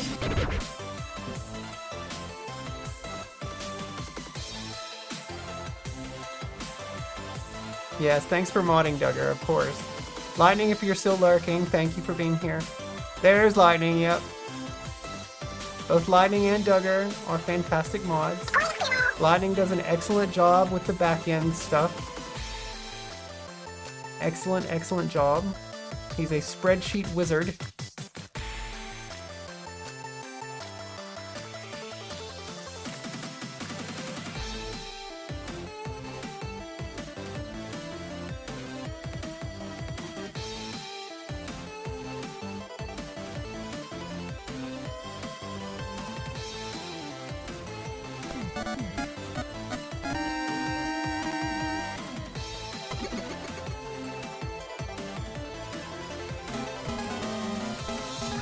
Yo! Anna Adventures, come on with the raid! Welcome on in, Dan Dang Done It.